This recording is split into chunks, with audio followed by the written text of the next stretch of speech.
Hello, hello, everybody. Welcome one, welcome all to the PBE Semifinals for Season 48. I am your host for today's semifinals stream, AJay887, and I am joined once again by the illustrious and talented co-host, Chadwick. Chadwick, how are you doing today? I'm doing great. Good evening, everybody. Good evening indeed. We have the semifinals for Season 48. They're here already. I can't believe it. It feels like just yesterday that we started off Season 48. But here we are. We have our conference finals for both the Legends Conference and the Champions Conference, as well as the Minor League semifinals. 8 teams are still alive right now, 4 majors, 4 minors, and by the end of tonight, we will have only 4 remaining for Saturday's World Series streams. We're going to do a quick preview of each of these matchups as we take a look out for all the GMs out there. If you are watching, take a quick look out. Make sure that all of your lineup looks as it should for Game 1. And then we're going to roll right on into the quick sims. For those of you that don't know, we are doing quick sims for every non-elimination game and for all 4 series. Once we get to a point where a team could be eliminated, we will be streaming every game of that series from then on out. So you shouldn't miss any. You shouldn't miss your team getting eliminated. With a quick sim, you will be seeing your team fight till the end live on stream. Big thank you to Scud for subscribing while we were in the preview section of our stream. And as we head on into our first matchup, we have the New York Voyagers versus the Providence Crabs. Kelvin Gausman versus Crabs and DePotson for game number 1 of the semifinals here. Chadwick, you have any initial thoughts about these two teams matching up here? No, I just have a couple notes. Sure. Not that it matters much, but I always like to say it. Regular season matchup between these two teams. Providence won the regular season series 7-5, so fairly close, pretty even, and you can see the AI in the matchups maybe slight lean to Providence, but pretty even, like their 7-5 matchup would say. Yeah, very close. We have the New York number 4 seed in the Legends and Providence number 3 seed in the Legends. Both teams upsetting the division leaders in order to get here in the quarterfinals. Series MVPs Jake Kulik-Warren, the DH for New York, and Justin Fern, the first baseman for Providence, potential Rookie of the Year candidate right there, will be looking to help lead their teams to victories in the semifinals for this matchup. On the other side of the bracket, we have the conference finals for the champions. We have the New Orleans Rougarou versus the Indianapolis Apex. Any notes for this one here, Chadwick? Yeah, this is quite the opposite. Indy dominated this series in the regular season, winning the series 7-3. So taking 7 out of 10. But yeah, looking at the AI there, they're giving the Rougarou a chance. Yeah. Yeah, pretty even on that head-to-head. We have Quint Semicalis Jr. starting for Game 1 for the Apex and Fenrir Lycan on the mound for Game 1 for the Rougarou. And these are also the number 3 and 4 seeds, respectively. Indianapolis, number 3, New Orleans, number 4. So both of the division leaders for the Champions Conference have also been knocked out at this point, which I don't know if this is the first time it's happened. I think it's probably not the first time it's happened in PBE, but I'd be very interested to find out the last time that has happened in PBE history. Maybe something for me to research after the stream today. Maybe if there's some historians watching the stream. I know there's a lot of people who have crazy memories, so someone out there in chat, if you know, let us know. Please do. And we have the minor leagues as well, semifinals. First up, we have the State College Swifties versus the Florida Flamingos. State College, the number 3 seed in the minors, while Florida, the number 2 seed in the minors. Florida getting that first round bye. State College having to fight their way to get here, having to beat Louisville 3-2. So they have the momentum coming into this game, but they also might be a little bit tired from that first round, while Florida was able to kind of relax a little bit. And kind of watch the game, see what kind of weaknesses they could find in the Swifties roster here. Chadwick, any thoughts on this one? Yeah, I'm looking forward to this one. Season series between these two is an even split, 6-6. So I think this is one of the series to watch for tonight.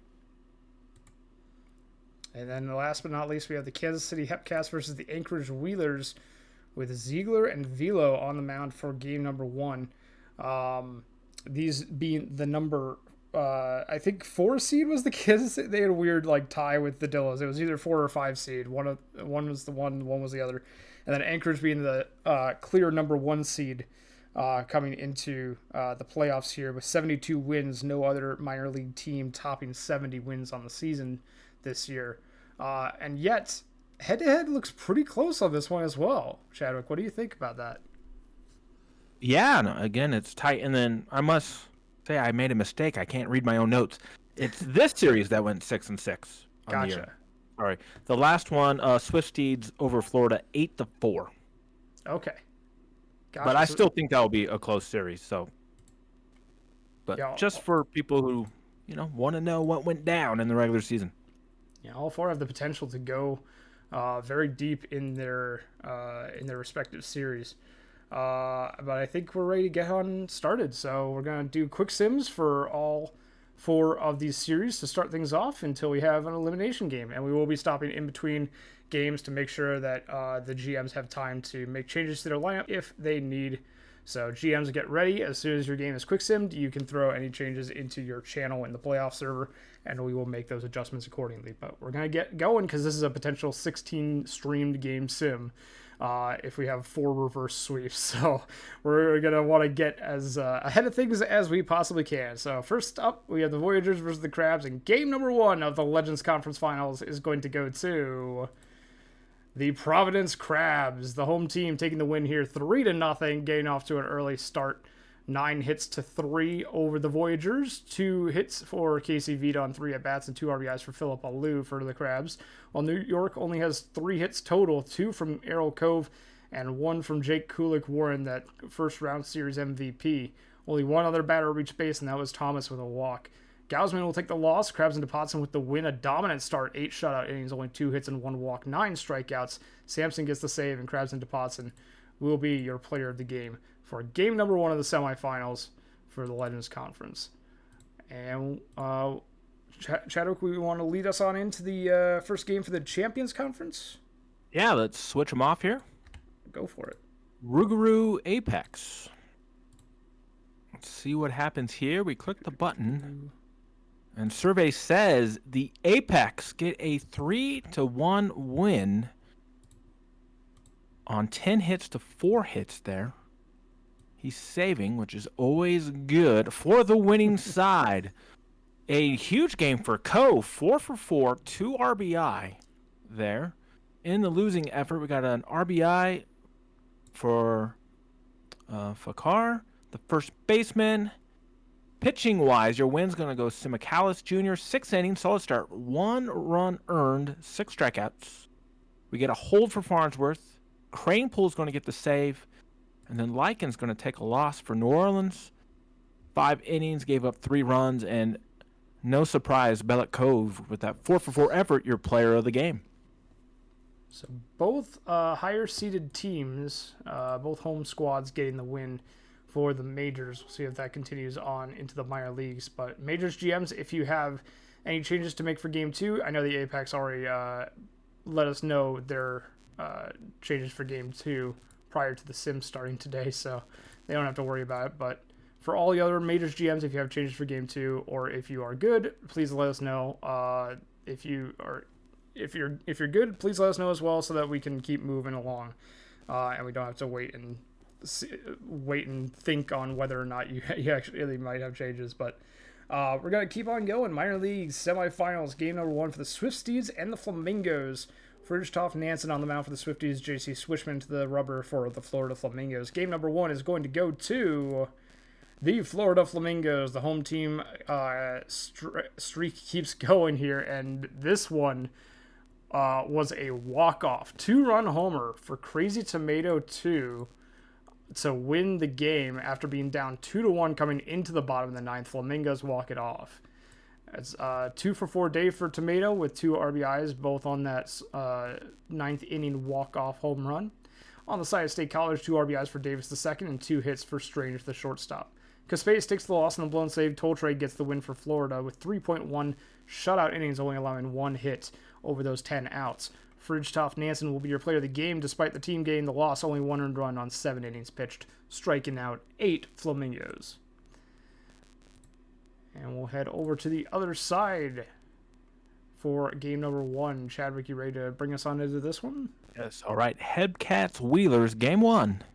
Ziegler versus Max Velo. And it will be a dominating win for the home Anchorage Wheelers, 12-3, 16 hits. Take a look at this box score. Multiple hit games from Bailey. Giannis, 43, going 4 for 4 with 4 RBI. Tantau Hartman as well having strong games. For Kansas City, multiple hit games and losing effort from Judge and Brolina, the catcher there. Pitching-wise, let's see what happened. Anchorage kind of got a rough start there for Max Velo. Not too bad. 4 2/3, not a lot of length, but it only gave up 3 runs. Bullpen came in and Mitchell Jr. will get the win, allowing no runs. Ziegler is going to take your loss, giving up 6 runs in 3 innings and 10 hits. Amy, 43, your player of the game, and Anchorage take the 1-0 series lead. What a game for Amy, 43 there. Wow, that is an impressive showing. Impressive showing for the Wheelers offense just in general. Hopefully the Wheelers save some offensive runs here for the rest of the series. They didn't go all out in game number 1 for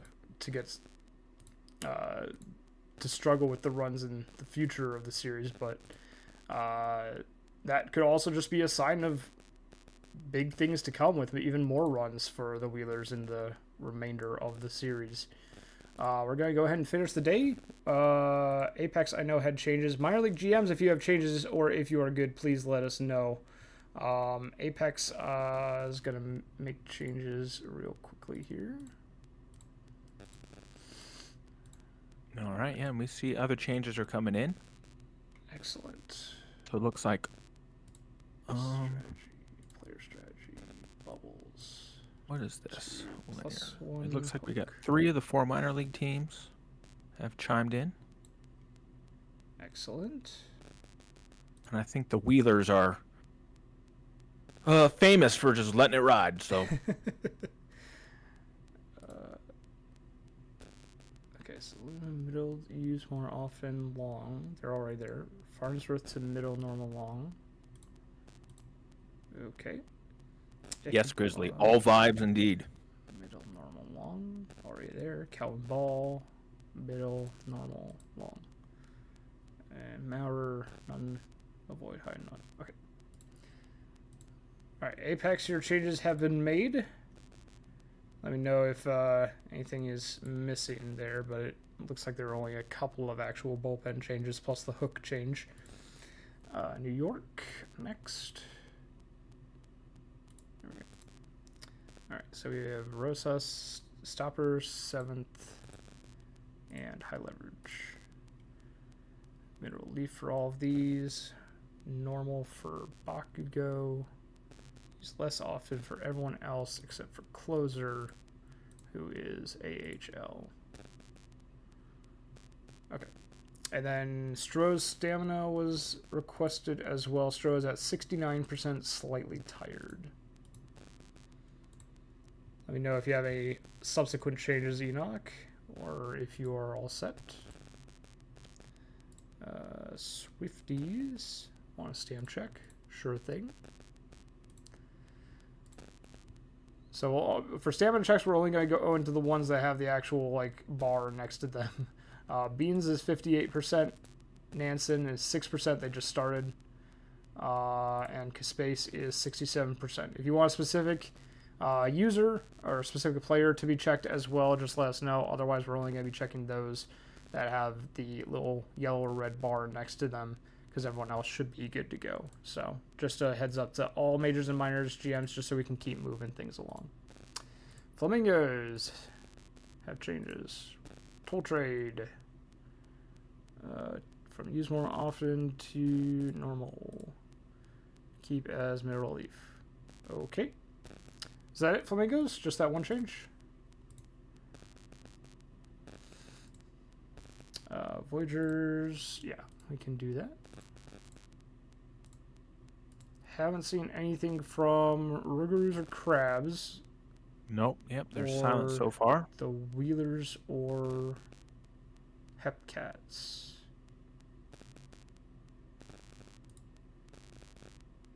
Long relief. Okay. Enoch, that looked good? Okay. Swifties, any changes based on the stamina check? Anything from the Wheelers? There's Ruger. Nothing so Or far. anything until maybe the end. Okay. Ruger's Voyagers right are on. good. Excellent. I think we're good then. Even if you guys also GMs, if you are like thinking about making some changes and are like doing some last minute things and just need me to wait for a sec, just ping me in the channel and just say hold on, so that I know that you're about to make a change. But other than that, Swifties, I did the stamina check for you guys. Do it again, though. We have Beans at 58. Kispace at 67. Nansen just started there at 6. Big thank you to Wildfire Micro for the bits. Forgot to mention that a little bit earlier for the cheer. Light ride? Okay, perfect. Will do. As one thing that I can do very well is to let it ride. All right. Let's head on into game number 2 then for all 4 of these matchups. I did not update the minor leagues on the crawler. Florida and Anchorage. The home teams won all 4 games. Adjust that real quick.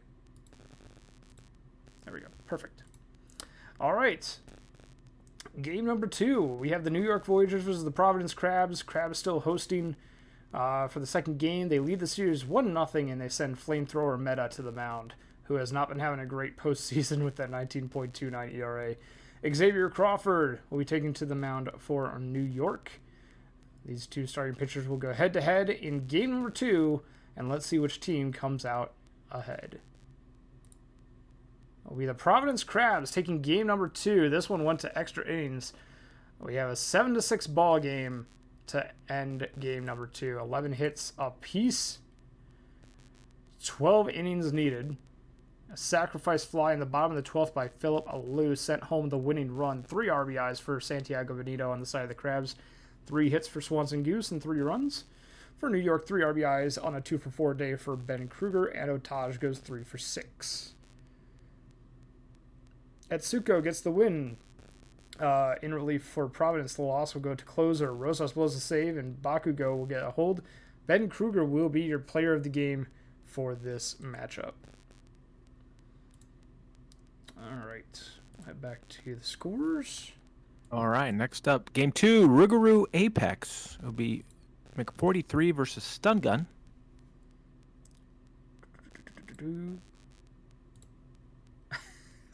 And we have another 12-inning game. Let's go.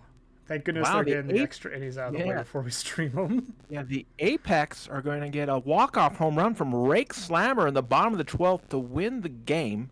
Take a look at the rest of their lineup. How about Jew the Jew going 3 for 5 with 4 RBI. A very strong day. On the other side, looks like bottom of the order getting it done. Southworth going 1 for 5 with 2 RBI.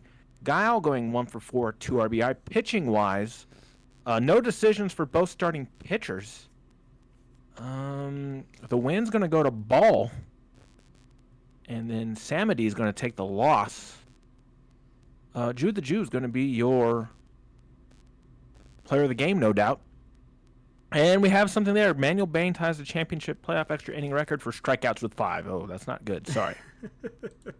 That's not a good special note. No, it's not. Never is for that one. But so both home teams taking a 2-0 lead, which is a little bit scary for the possible 16-game streak.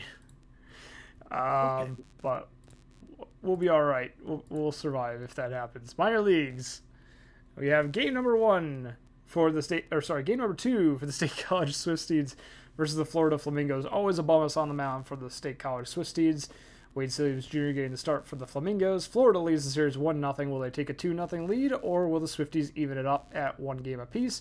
The winner of game number 2 is going to be the Florida Flamingos. 2-0 for every series so far. 2-1 W for the Flamingos in this one. 5 hits apiece for both teams. 2 RBIs for Phillip, the third baseman on the side of Florida. For State College, 1 for 3 day with an RBI for Jackson Fox, the DH. Neither starter gets the decision. T2 gets the loss and the blown save for the Swifties, while Toltre gets the win for Florida, going another 3.1 innings and only giving up 1 hit again. Jones gets the save for Florida, and always a bonus despite their team getting the loss will be your player of the game. 6.1 shutout innings, 2 hits, and 2 walks on the start.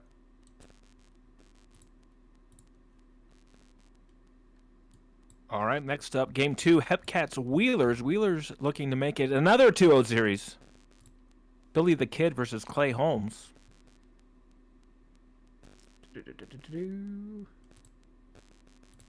And the Wheelers will get it done. Much closer this time, 7-5, 10-11 on the hits.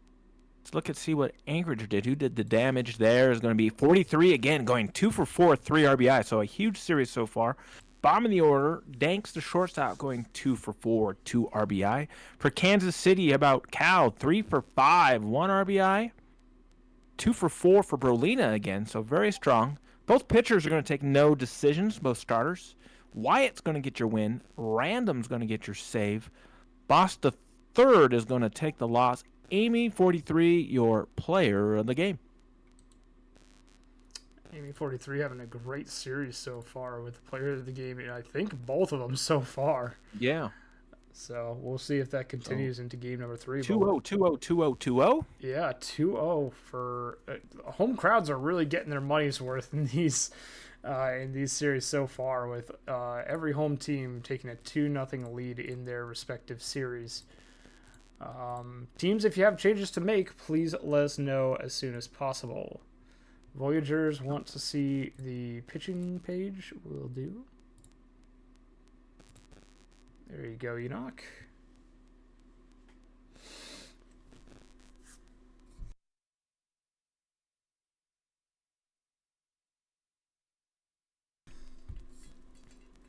All right. Any I know Ruguru said that it was very unlikely that they've got changes. I see Matt Bake typing in the Crabs channel. Yeah, the Ruguru are good. Nothing from the Apex. Flamingos have a change to make. Oh wait, Crabs first. Pitching, sure. There we go. There's your pitching page, Providence. Those that have a yellow or red status next to them, we have Donahue at 71%. We have DeSoto at 69, and we have Sampson at 51. All right, New York has changes.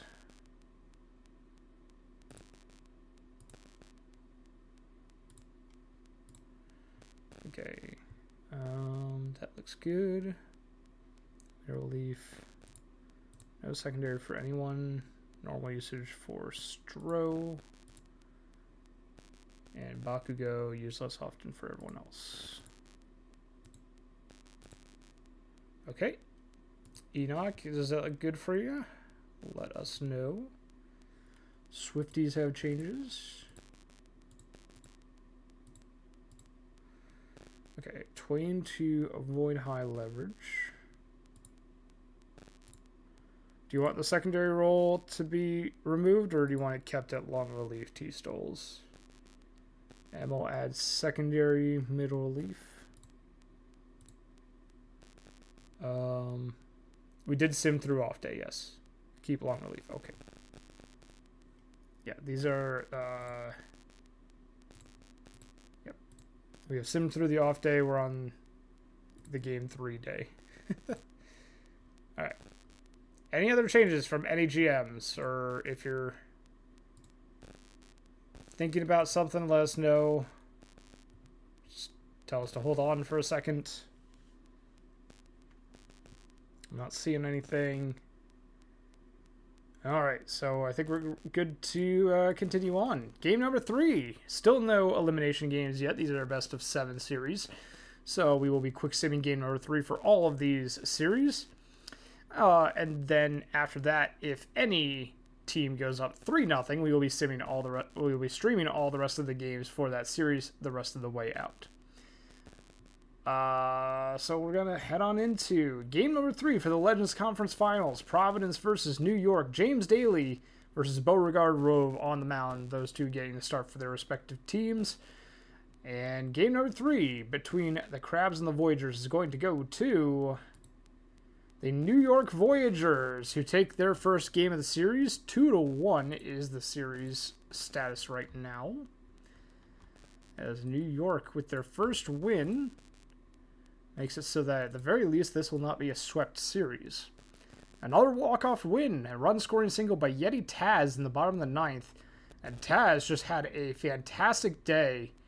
3 for 4 with 4 RBIs. They had a home run and 2 singles, looks like. 3 for 4 day for Big Hurt Thomas. They had a great day at the plate as well. Santiago Benito with 2 hits and 2 RBIs for Providence. Sampson blows the save, DeSoto the loss, and Rosas gets the win for New York with 2.1 perfect innings. Yeti Taz will be your player of the game for game number 3 of this series.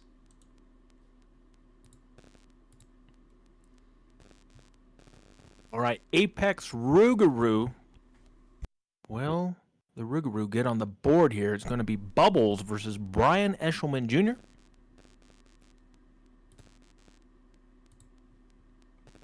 And the Rougarou will be blowing bubbles. Let's take a look. 3-0. 2 errors by the Apex, so I wonder if that had to do with anything. But we'll see. For the Rougarou, RBIs from Bain, Williams, the DH, as well as Bullworm at catcher. Eshelman's going to get the win, going 6 innings. The loss to Bubbles, kind of a tough loss there. 6 1/3, just 3 runs given up. Anchovy is going to get the save. And your player of the game, see who it is. It's going to be Brian Eshelman Jr. Very effective, 89 pitches. So 2-1 in this series now. So we got 2-1, 2-1. Let's see what the minors bring us. Well, we will be quick saving game number 4 for both major series. So that will be... that takes away 2 from our total. This potential 16 game. Yeah, it's no longer a potential 16 game. Yeah. All right, Florida Flamingos versus the State College Swift Steeds. Hex Waters V versus Andy Beans on the mound for their respective sides. Florida leads the series 2-0. And the winner of game number 3 is going to be the Florida Flamingos. The away team gets the win for the first time tonight, as the Flamingos score 2 in the top of the 9th, despite already leading 3-2. They didn't even need those additional 2 runs, but they get them anyway. And a 5-2 victory with 3 RBIs on 3 hits for Crazy Tomato II. 3 hits for Slamus as well with an RBI. State College get their sole RBIs from Dollarson and No Crime and 2 hits from McGee. Waters V gets the win. Jones will get the save and Beans will take the loss. Waters V will be your player of the game. 2 earned runs over 7 innings pitched. And the Flamingos will pick up another win to put them within 1 of making the World Series. It is 3-0. Swifties need all 4 of the remaining games to be wins in order to reverse sweep. All right, and welcome on in Hummus. I see him in the chat. You missed your new minor league player getting a win in the playoffs. I don't think he missed it. I think he mentioned. Was he there? Yeah, okay. He mentioned He was there? Okay. I just noticed. Sorry. I am oblivious here in the booth. All right, Wheeler's Hepcats. Be Bobby Walk versus Ray Xavier. And it's going to be a 7-1 win for the Anchorage Wheelers, and they're going to take a 3-0 series lead. So they are on the verge of yet another minor league World Series. Let's take a look at the batting here. Lots of hits. Is that 18? My goodness. Everybody got a hit in their lineup. Right? Yeah. Everybody gets a hit. No multiple RBI game. So talk about a team effort. You could look at it there. Pretty good. On the other side, Kansas City was held to 2 hits, and just 1 RBI, and that's going to come off the bat of Brolina, who is again doing pretty strong there. A good series there. Let's take a look at this pitching. I'm very interested. Walk is going to go 7 innings, give up 1 run, 5 walks, but 1 Ks, but got 98 pitches. Loss is going to go to Xavier, 5 1/3, gave up 4 runs, just 3 earned, 2 strikeouts. And then Conus will get 2 innings of giving up no hits, no runs, 2 Ks for Anchorage. Player of the game, Bobby Walk, no doubt, with a very strong start. So 3-0 for the Wheelers. 3-0 for the Wheelers and 3-0 so for they the will Flamingos. be, yeah.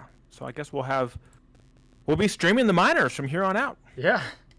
So potential eight minor league games if we have reverse sweeps or they go to game 7 for both games. We will be quick simming game number 4 for the majors first. So majors GMs, if you have changes to make, please let us know quickly so that we can make those changes before heading on into our first streamed game of today's sim, which will be the Flamingos versus Swift Steeds game number 4. Then we will roll right on into the Wheelers Hepcats game number 4. So we'll go ahead and advance the day, make any changes that any GMs need. Yep, New York's got their changes ready for you. Excellent. New York first. Once again, we will be quick simming the majors games first and then go into the stream games for the minor leagues. But we'll so while he's doing that, how are we feeling out there, chat? For those of you who are, just fans, just watching, or if you got a player in the game on one of these teams playing tonight, how are you feeling? All right. Triple P Paul says he's doing good.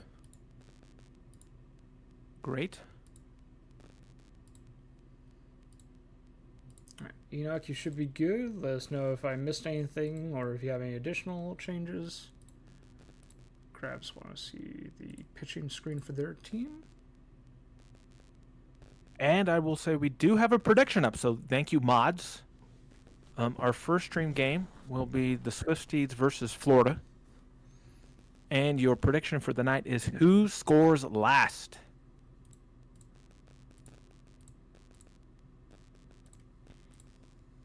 Already 6,000 on the Swift Steeds. So get your prediction in. Remember, if you've been here before, most of you, channel points equal cash in for TPE cash, for training and all that. 10,000 points get you $1 million into your bank account. Nolan Tech says he's not feeling good about the Hepcats. Leadoff batter with no hits in the series. Oh, no. Yeah, that's not good. Well, maybe this next game you'll go 4 for 4.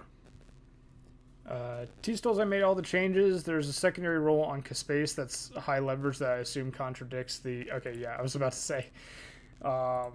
So, made those changes. Let me know if there's anything I did wrong or if you have any additional changes. T-Stills, just let us know. Flamingo, stamina check. We have... let's see. These are the starters. Ransom Jones at 58. Toll Trade is at 49. Swishman is scheduled to start, and they are 100% rested. Jones to less often. That's not a possibility for Jones. Unless there's a different Jones? No, I'm only seeing the one. So you would have to change the primary role to something, and then the usage option to less often.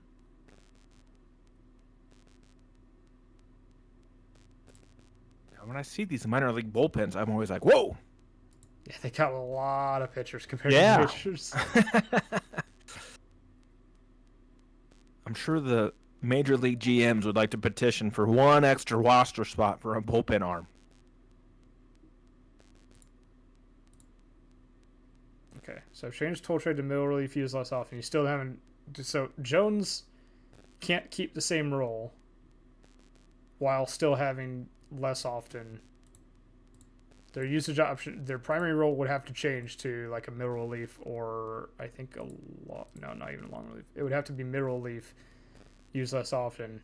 Is that what you want, Southworth, or do you want to keep at stopper and change the usage? Okay, middle relief. Okay, middle relief, use less often. Okay. Toll Trade is still under high leverage as a secondary role. Do you want to keep that or swap it? Those are the options.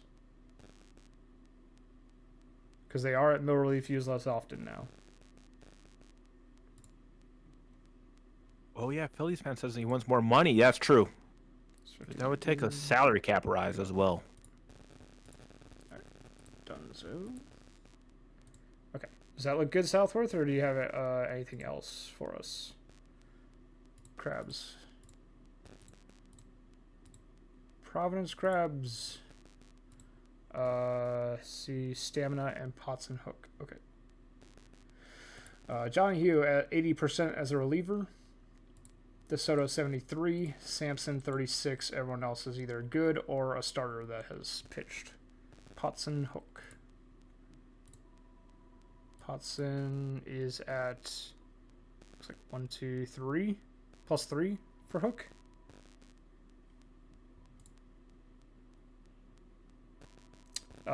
Enoch, I did do the changes for you guys, but I'll go back to them just in case you need to see them, just to make sure. I don't know if I missed anything. I think I got them all. Okay. So let me just say they're good. I'm seeing nothing from Hepcats or Wheelers. Assuming they're laying it right since I haven't seen anything from them all night. Switch frequency for Ike and DeSoto. Yes, I can. For Ike and DeSoto. So this should be normal usage, and the other one should be used more often. Just verifying, Matt Bake, that that's what you were looking for. Perfect. Voyager say thank you. Anyone else? GM's last chance. Once again, we will be quick simming the Major League game number 4s, since none of them are elimination. And then we will be going to stream the State College versus Florida game. And then we will stream the Kansas City Anchorage game, as they are both elimination games for State College and Kansas City, respectively. Okay. I'm not seeing anything from any other GMs, so I think we are good to go. All right. Conference finals for the Legends. Crabs versus Voyagers. DePotson and Gausman back to the mounds. They faced off in game number 1. DePotson got the better of Gausman, and the Crabs won game 1. If the Crabs win again here, they take a 3-1 lead in the series. Who will win game number 4 between Providence and New York? It's going to be the Providence Crabs, who take a 3-1 series lead and only need one more game to advance to the World Series. 6-5 is the victory on this one. 11 hits apiece. And oh my goodness, is that 5 errors on the Voyagers I see. Whoosh. That is, and 2 on the Crabs too. So a lot of fielding miscues in this game. 2 hits and an RBI for Kulik were in the DH for New York, as well as Taz at the number 8 position for Providence. 2 RBIs on a 3-for-5 day for Raru, and 1 RBI each for Vida and Gonzalez. Hits all around for the Crabs. Kruger, the only one in the game to not have a hit. Gausman will get the loss. DePotson will get the win again. DeSoto the hold. Donahue their second save. Crabs and DePotson your player of the game. 4 earned runs over 6 innings pitched. And a lot of different Voyagers, and it's Crabs and DePotson with 2 errors for the Crabs. Can't really change that if you're a pitcher. But yeah, a 6-5 victory for the Crabs and a 3-1 lead in the conference finals for the Claw Boys. All right. Will Indianapolis have a similar fate? Will they take a 3-1 lead? Or will the Rougarou tie this series at 2? It's going to be Semifinals Jr. versus Lycan. And it will be the 3-1 lead option as the Apex get extra innings win. 6-4, top of the 10th. We'll see an error. Reach on an error. It doesn't say if there's a run there. But Milligan draws a walk, so it must have been walked in a run in extra innings. It's rough. See what happened here. For New Orleans, catcher Scudder going 2 for 3, 2 RBI, and then RBI is also by Nitro Slammer, Cove, and Car Crash at the bottom of the order. For New Orleans, multiple hit games from Randberg and Fakar.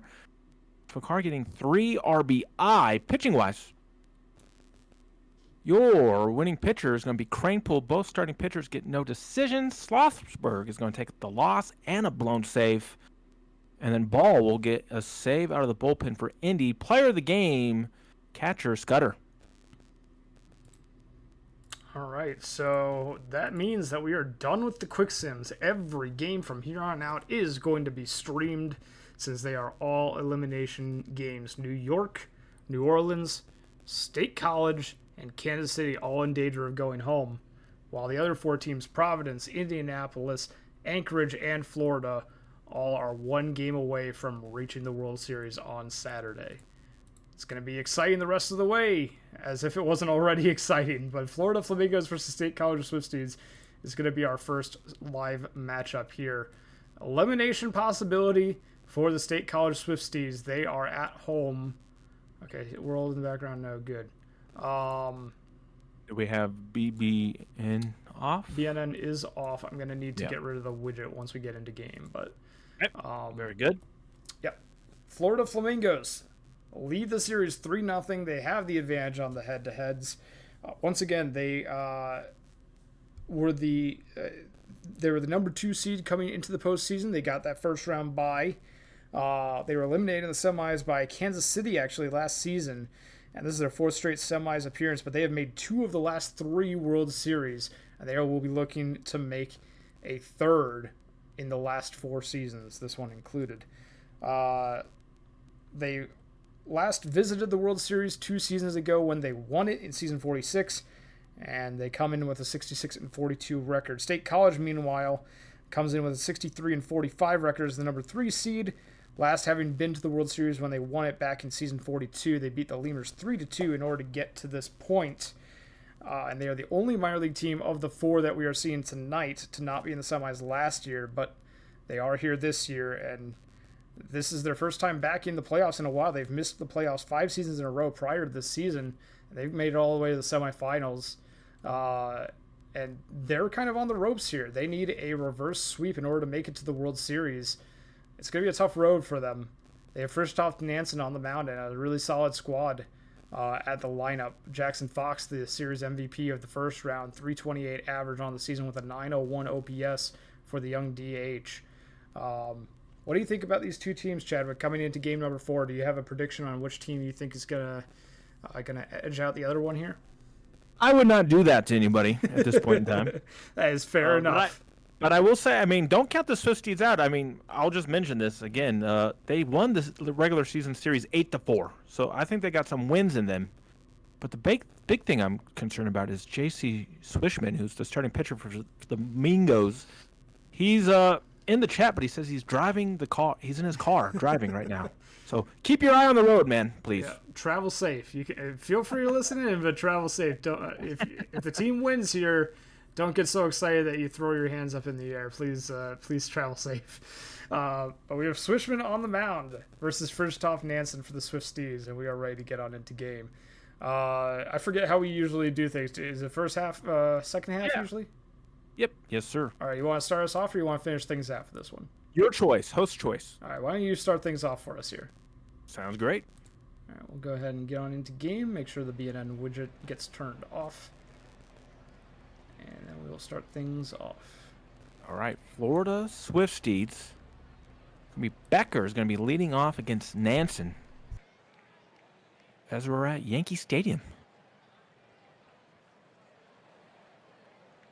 And here we go. Becker is going to lead it off with a 3-2 walk.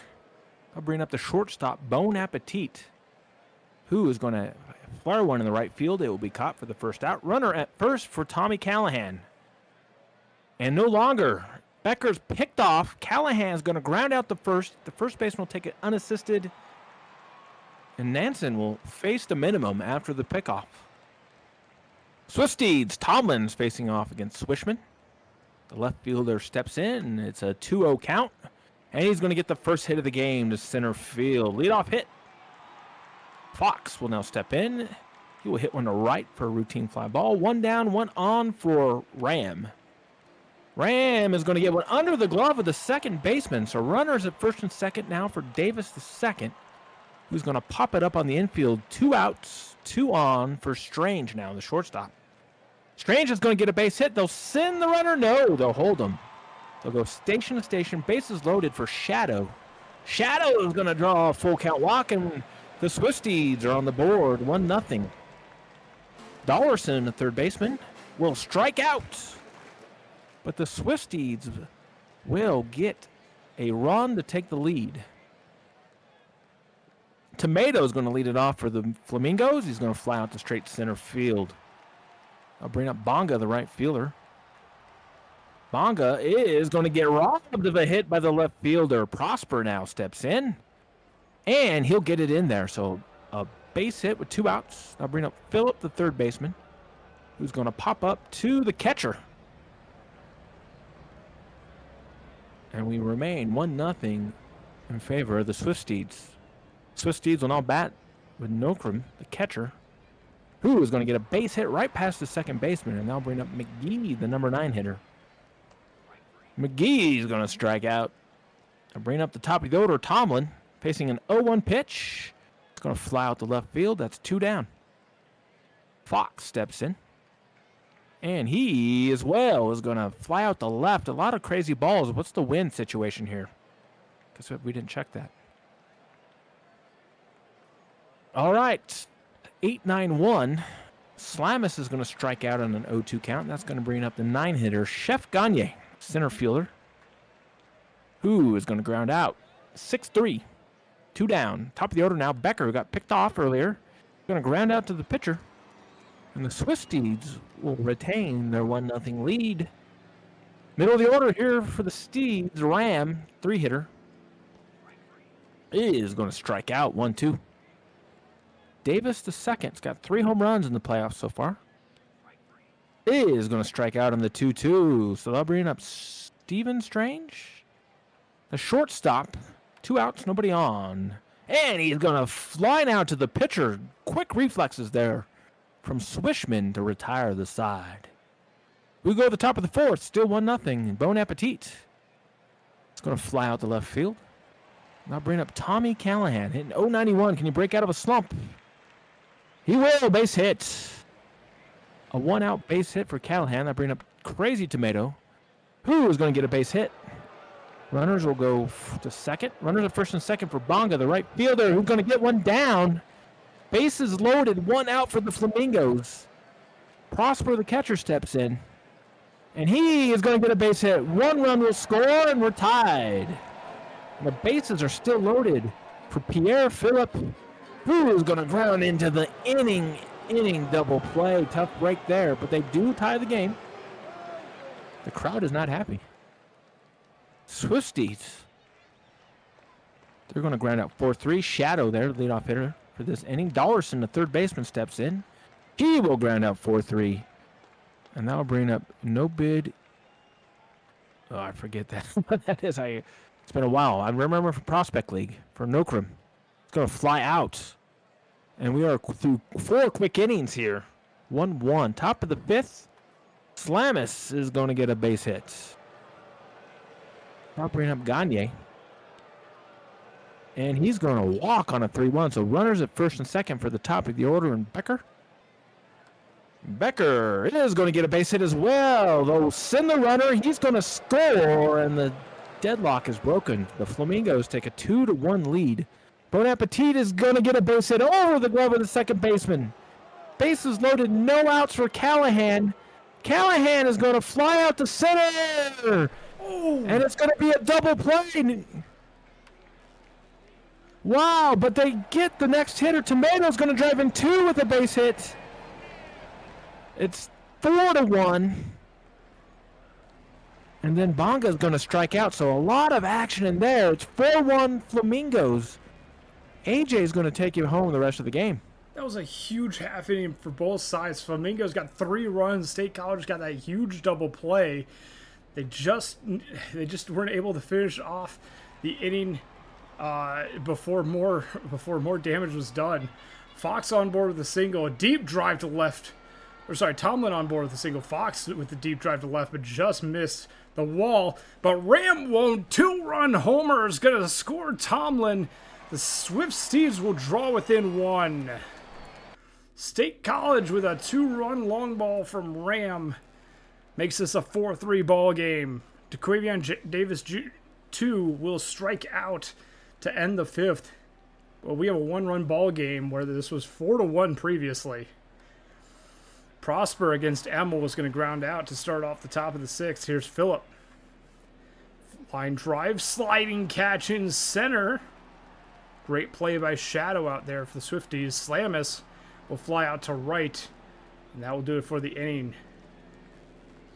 Bottom of the 6th, Swifties have Strange, Shadow, and Dollarson due up.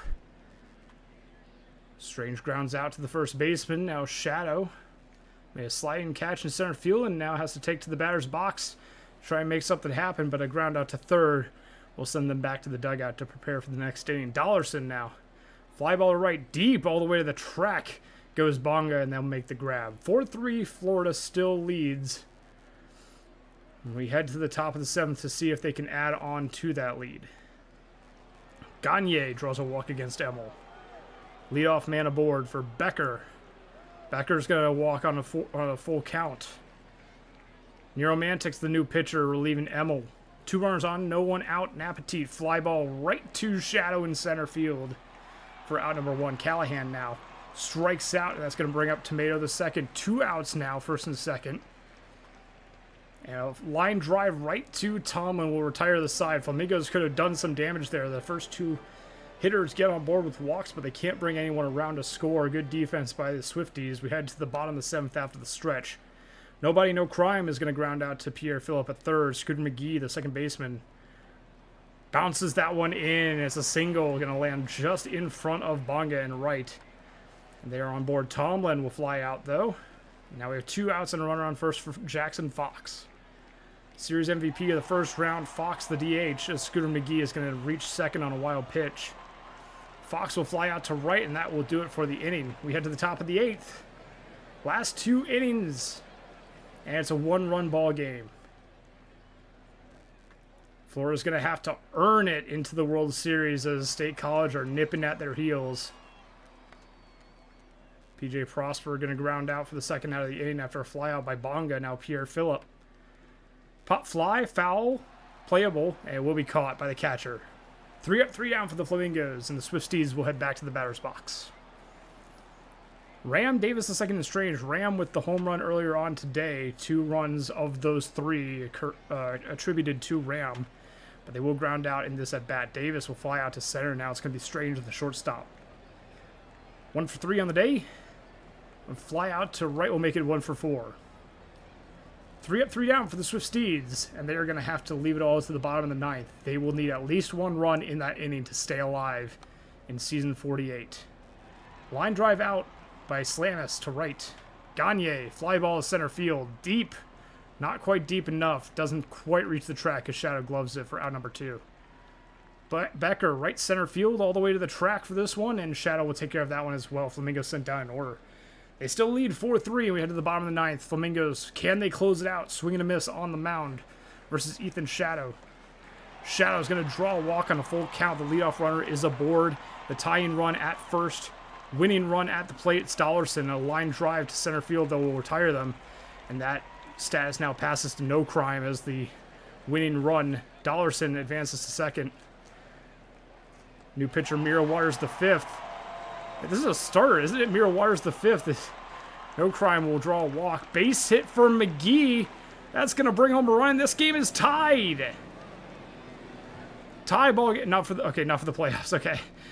That's what I thought. Tomlin will draw a walk. Bases loaded. Tie ball game. 1 away. Jackson Fox. Big opportunity against Waters. Struck him out on the 1-2 pitch. It's going to be Ram. 2 outs. Bases loaded. Last chance for the Swifties, or this is headed to extras, and it will indeed head to extras as we have another one of these. This one on stream. We're going to keep on going to the top of the 10th here. Napetit, Callahan, and Tomato due up for the Flamingos. Napetit will ground out. Tommy Callahan now against Neuromantics. Gets a base hit past the shortstop. That will be a single. Thought about heading to second, but very wisely thought better of it. And a double play grounded into by Tomato the second. 5-4-3 clears the base paths. Still 4-4 as we head to the bottom of the 10th. Swifties have Davis, Strange, and Shadow due up, the 4, 5, 6 hitters in their lineup against Waters. This is dangerous. Deep drive to left. All the way back. It's gone! Solo shot walk-off to Quavian Davis the second. Keeps the Swifties' hopes alive. 3-1 in the series. Florida Flamingos, but the Swifties are not done playing just yet.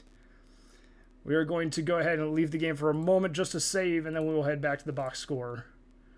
A 5-4 victory. Swifties pulling off the clutch win in the very last minutes of game number 4 to put them on the board in this series. The win goes to Mantix in relief with 4 innings of relief. Waters gets the loss on the blown save for Florida. A miss gets the hold. Michael Ram is going to be your player of the game with that big 2-run home run. But an argument can be made for Davis with that walk-off solo shot in the bottom of the 10th to win the game for State College. What a game.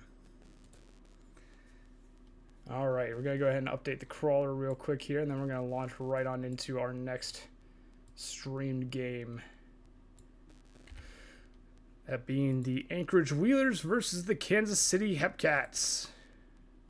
We have Max Velo on the mound for the Wheelers and Toby Ziegler getting the start for the Kansas City Hepcats. Anchorage leads the series 3-0, which means Kansas City needs to win this one, just like the State College Swifties did just previously, in order to stay alive. Wheelers could be the first team advancing to the World Series with a win here.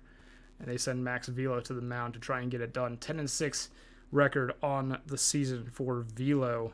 What do you think here, Chadwick, between these two teams? Any notes before we head on into game?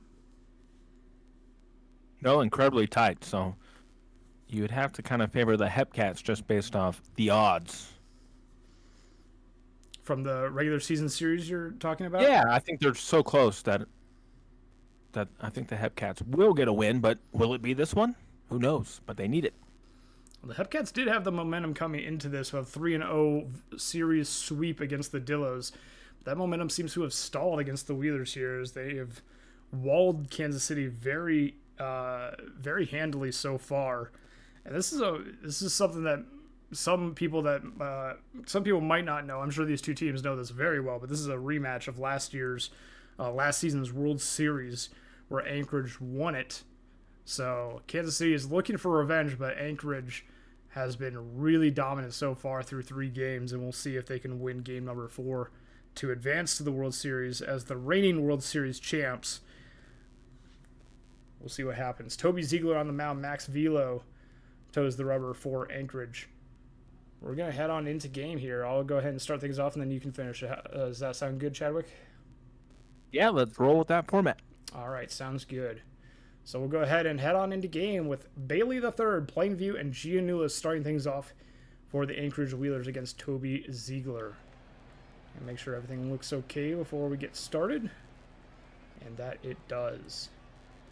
And here we go. The right fielder, Bailey, took a ball on the first pitch of the game against Ziegler, and second pitch is being delivered now. Base hit for Bailey. They waited for their pitch, and they got it. Leadoff single to start the night is always a good way to get things going. Plainview with a single as well, back-to-back. Now he runners the corners for Giannulis. Fly ball to right field, should be easy grab, and will not be deep enough. The runner will be held at third. Amy 43, a base hit, though, and the runner will score now. Anchorage out to an early lead, 1-0 against Kansas City. They have 2 runners on with 1 out for Von Caliente. Check swing, and that's going to be a walk on 4 pitches for Von Caliente. Trantow, bases loaded, 1 away. Trantow going to strike out against Ziegler. Now it's going to be Zach Hartman, the DH. Grounder to first. Stepping on first to retire the side is Cal. And that will be the inning. 1-0 Anchorage as they are out to an early lead. Teggy, Hidari, and Judge will start things off for the Kansas City Hepcats in the bottom of the inning. Their leadoff hitter, Teggy, will fly out to right. Now it's going to be Matsui Hidari. Hidari is going to get on board with a walk on the full count. There's a good patience at the plate from Hidari, and now Judge is going to get on board with the walk as well. Cal launches that to left field, but it's not going to be deep enough. Lou will take care of it. Advancing to third is Hidari, and now we have runners at the corners. 2 away for Gordon Ems. Gordon Ems, a base hit. That will bring home a run. This game is tied.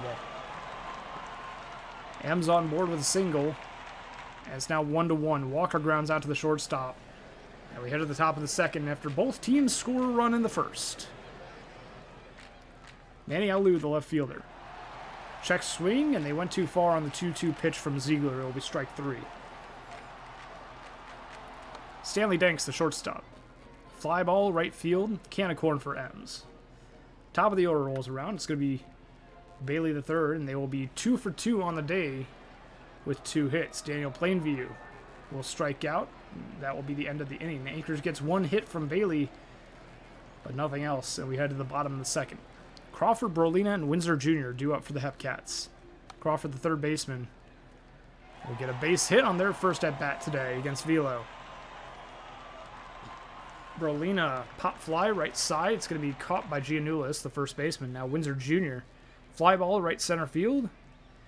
And catching is the center fielder, Trantow. 2 outs for Teggy. That's going to be caught by Von Caliente, who runs out into shallow right field to make the grab for out number 3.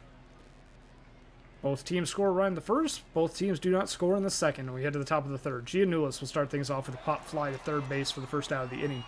Amy, 43, the third baseman now against Ziegler. Slow roller to the third baseman over to first in time for out number 2. Now Von Caliente, the second baseman, will get a base hit up the middle. EVC on board with a hit, but with 2 outs. Will the Wheelers be able to capitalize? They will not, as Trantow lines out to right. Its teleportation is a occasional occurrence with OOTP animations being weird. We have the bottom of the third. First out of the inning is Hidari, excuse me. Almost the Trantow. I was looking at the wrong box score. Judge will get on board, though. Cow will strike out. 2 outs, Judge on first. It's going to be M's. Grounder to first. Stepping on first is Giannoulis to retire the side. Nothing on a hit for the Hepcats, and this game remains tied at 1. We head to the top of the fourth. Hartman, Alou, and Danks against the Ziegler duo. Hartman will draw a walk, and now it's going to be Alou. Alou with a base hit. It's going to drop into left field. First and second, no one out. Danks is going to walk. Base is loaded. No one out for the top of the order. This is dangerous for the Hepcats. Wheelers have a chance to do some damage, and they will with an RBI single from Bailey III. All runners advance 1 base, and the Anchorage Wheelers take the lead. Plainview strikes out. That'll be the first out of the inning. Giannoulis now. Down to second, over to first. 4-6-3, double play. Wheelers score 1, but it was looking a lot more threatening. They lead now 2-1 as we head to the bottom of the fourth. Walker is going to get on board, and that's a base hit. Crawford will get one down into center field, and back-to-back singles for the Hepcats will bring up Brolina with no one out. Grounder to third, over to second, held on to, no relay throw. It's going to be a fielder's choice. Runners at the corners now with 1 out for Windsor Jr., who pops out to 43. And now Teggy. Runners at the corners, 2 outs, line drive to right field. It will be caught. No one scores in the bottom of the fourth, and we head to the top of the fifth. Anchorage leads 2-1. We'll see Amy 43 first up. Windsor unable to make the play at second base. It's going to be an infield single for 43, but a double play 6-4-3 grounded into by Von Caliente will clear the base paths. 2 outs, no one on. Trantow draws a walk. Wheelers have a base runner. It's going to be Hartman due up here. Safe at second is Trantow with a stolen base. But Hartman will strike out to end the top of the fifth, and we head to the bottom of the inning. Anchorage leads 2-1, Chadwick. That is right. Hidari is going to lead off the inning. And he got it too high. Too much trajectory there. 1 out. Fly out to center field. Judge will fly out to left. 2 down. And now Cow will hit one deep into left center field and touch them all. This game is tied 2-2. Kansas City with a much-needed home run to tie this game up in the bottom of the fifth. 2 outs. Huge hit. Ames is now going to bloop one in the center. Now bring up Walker facing Max Velo. Walker's going to hit one, and he's going to fly out to center, but the game is tied as we go to the top of the sixth. Anchorage 8-9-1 is due facing Boss. Alou is going to hit one to right field. It will be caught. 1 down. Danks the shortstop steps in. He hits one to right. That's going to be 2 down. Bailey the third will now hit one to center. And it's a 1-2-3 shutdown inning. Kansas City will now be looking to take the lead. Crawford facing Max Velo. It's going to ground out the third baseman. First out. Brolina will strike out on the 1-2. I'll bring up Windsor Jr., the second baseman, who is going to ground out 4-3. We will go to the top of the 7th, tied at 2. 2-3-4 for the Wheelers. Plainview, the catcher, is going to strike out on the 0-2. First baseman, Giannis, will strike out on the 1-2. Now bring up the on fire 43, who will fly out to center field. So it's stretch time as we're tied at 2. Kansas City, top of the order, Teggy steps in and gets a base hit. Hidari, the DH. We got pitching change. Aiden Wyatt now in for the Wheelers. Runner, oh, he did go. Stop, win on the wild pitch. Runner at second now. Hidari is going to fly out to center. Runner will not tag. I'll bring up Judge. Arson Judge is going to ground out to the third baseman. Runner stays at second. Now Cow, who's on fire, will get a base hit. Will they send the runner? They will, and he's going to be nailed at the plate. It remains 2-2. I mean, we have to send him there, I think. I think it's a good gamble. Top of the 8th, EVC. It's going to fly out to center. That's 1 down. Trantow is going to fly out to right field. That's 2 down. And now Hartman, the DH, hitting .533 in the playoffs, will pop up to the shortstop. So it's a 1-2-3 inning. We're tied as we go to the bottom of the 8th. Kansas City, 5-6-7. Goran Eames, the right fielder, facing Wyatt. It's going to fly out the right, 1 down. Walker on the 0-1 pitch is going to take him deep. Touch him all, Brooks Walker. As Kansas City takes a 3-2 lead in the bottom of the 8th. Reggie Crawford now will step in. He's going to strike out on the full count. That's 2 down. And now Brolina will ground out the first unassisted, and we'll go to the top of the 9th, where Anchorage needs a run to tie. 2 to take the lead.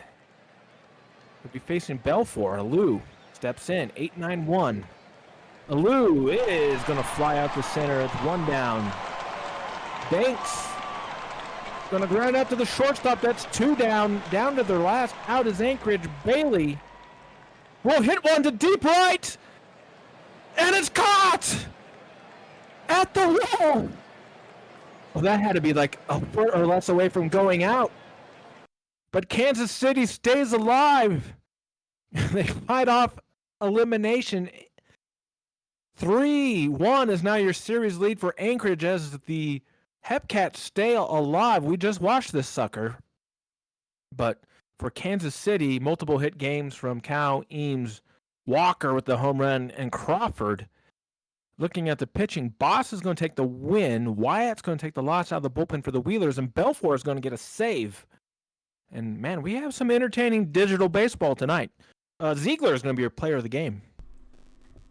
No team is going down without a fight so far in this stream. No shutout, or no sweep, I should say, for any series. 3-1 lead for 4 different teams. And we're going to roll into game number 5 as soon as we get some changes made here. But holy cow, are we in for some great baseball tonight, it seems. We'll go ahead and finish off the day. And we are ready for game number 5. And since we just watched the minor leagues, we will be starting off with the major leagues. But we will be making all of the changes first. So, GMs, if you have changes to make, please let us know. I know Voyagers want to see their pitching page, so we'll go over to them. So we will be watching the Legends Conference between the Voyagers and the Crabs first up. Game number 5 for every series. Voyagers, there's your pitching page. Crabs want Ike and DeSoto swapped again. Okay, we can do that. Use more often in normal.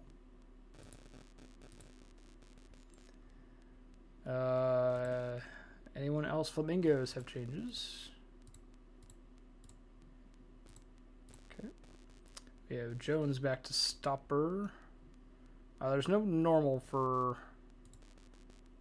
There's no normal usage option for stopper. It's 8th and close, 7th and close, 8th or later, Southworth.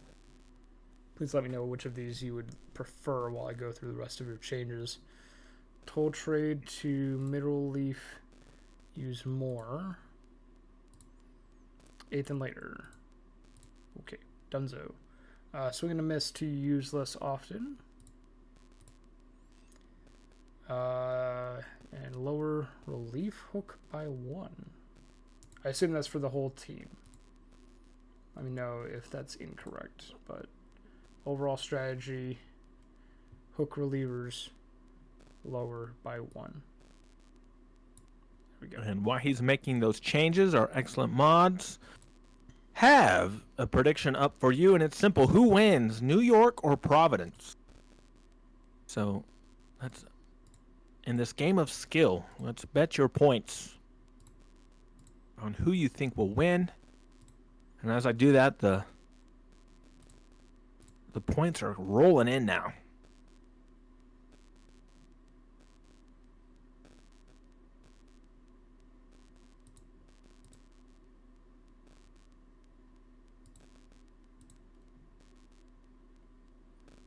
Okay, so wins and Rosas are less often.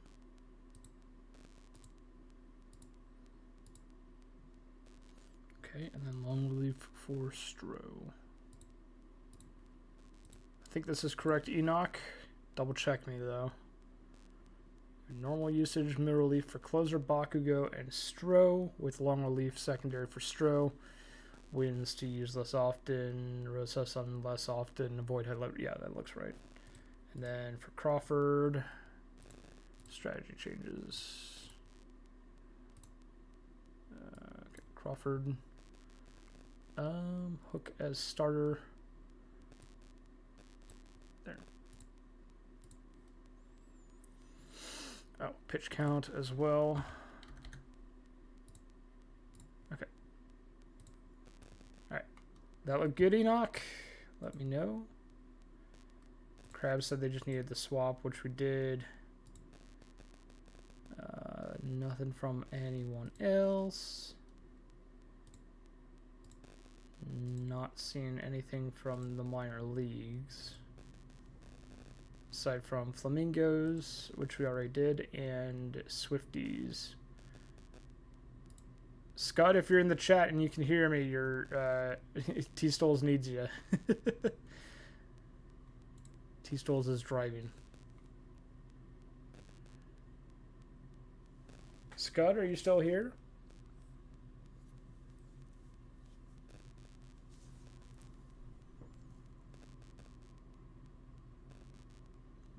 Scott might not be here. Rutro. Well, it's a good thing that we have two majors team game. Wow, words. It's lucky we have two majors games to play before we head to the minor leagues for their games. I think we're ready to keep on rolling. So game number 5 for every series. Legends Conference Finals is up first. Providence Crabs versus the New York Voyagers. Providence has a 3-1 lead in the series. They came into this one having beaten the number 2 seed Toronto in a 3-0 sweep to get here. And it seems like their momentum has just continued on into this New York set, only having lost 1 game of the first 4. This is their 3rd straight playoff appearance, and it's their first time back in the semifinals since season 37, 11 seasons ago, when they lost the World Series to the Nashville Stars after advancing in the semifinals. They come into to the postseason with a 69-39 record as the number 3 seed, and they come up against the New York Voyagers, who, after missing the playoffs last season, are back in the playoffs. They missed last season, but before that, they had a 28-season streak of making the playoffs. And so they have made the playoffs now in 29 of their last 30 seasons, this season included, only missing last year. They beat the number 1 seed OBX 3-2 to get here, and boy, oh boy, was that an upset, as OBX was favored as one of the best teams in the league this regular season. But New York, coming in as the number 4 seed, can never be underestimated. 66-42 record for them on the season. Their last World Series was season 42. Their last appearance was season 44 in the World Series. What do you think about these two teams, Chadwick, here before we head on into game? Yeah, no, that was a good breakdown of all the info and stats there. Always, right, you're only as good as your next day's starting pitcher. And it looks like based off just the overall talent and then the head-to-head, that maybe Providence might have a little bit of an edge, but we'll see what kind of effort New York gets here from Xavier Crawford. You will see indeed as they take to the mound to start off the ball game against Gonzalez, Goose, and Vita. I already forgot how we did last game. I think you finished, so you want to start? Yep, I'll be starting us off here. All right, ready to take us away? Let's go. All right. Crabs, Voyagers. Game 5. Crawford will be facing Jordan Gonzalez to lead off the game. Gonzalez, 1-2 pitch. Will ground out the first unassisted. They'll bring up Goose, who will fly out to left field. That's 2 down. Casey Vida, the right fielder, will strike out on the 2-2. 1-2-3 inning for Crawford. Voyagers be leading off the game with Cove. Facing flamethrower Meta. And they'll lead off the game with a center field catch there. Looked a little shaky there. Kruger will now fly out the right. That's 2 down. And now Pico, who is in a cold streak, is going to strike out on the 1-2. So we're scoreless through 1. Go to the top of the second. It'll be Benito, the catcher. Benito is going to ground out the first base unassisted, and I'll bring up Alou, the center fielder. Alou's going to strike out looking on the 1-2, and I'll bring up Okove, shortstop, who will ground out the first base. Still no hits in this game. Bomb in the second. Kulik Warren, the DH for the Voyagers. He will get a walk. So runner at first, nobody out for Thomas, who is going to pop out to first base. Hector Roca will strike out on the 1-2. And then I'll be Otage will get a base hit. Runner will go to second. He'll hold there. And now Taz, the second baseman. Ooh. Catcher kept the ball from getting too far away. Taz, 3-0 count. Will take the walk, and now the bases are loaded for the left fielder, who is a starting pitcher. And he's going to get a base hit. 1 run will score. They'll go station to station. And now Ero Cove will ground out 4-3. But New York is on the board first in a must-win game. Ruru is going to strike out on the 1-2. Now bring up the first baseman Fern, the 8-hitter, who is going to ground out 6-3. They'll bring up the 9-hitter now, Cool Crab. And Cool Crab is going to get a base hit down the line. He'll stretch it into a double. Runner in scoring position for the leadoff hitter now, Gonzalez. Gonzalez will strike out 2-2, and the score remains 1-0 for the Voyagers. All right, 2-3-4 from New York. Kruger is going to hit one deep, but he'll be caught by the center fielder.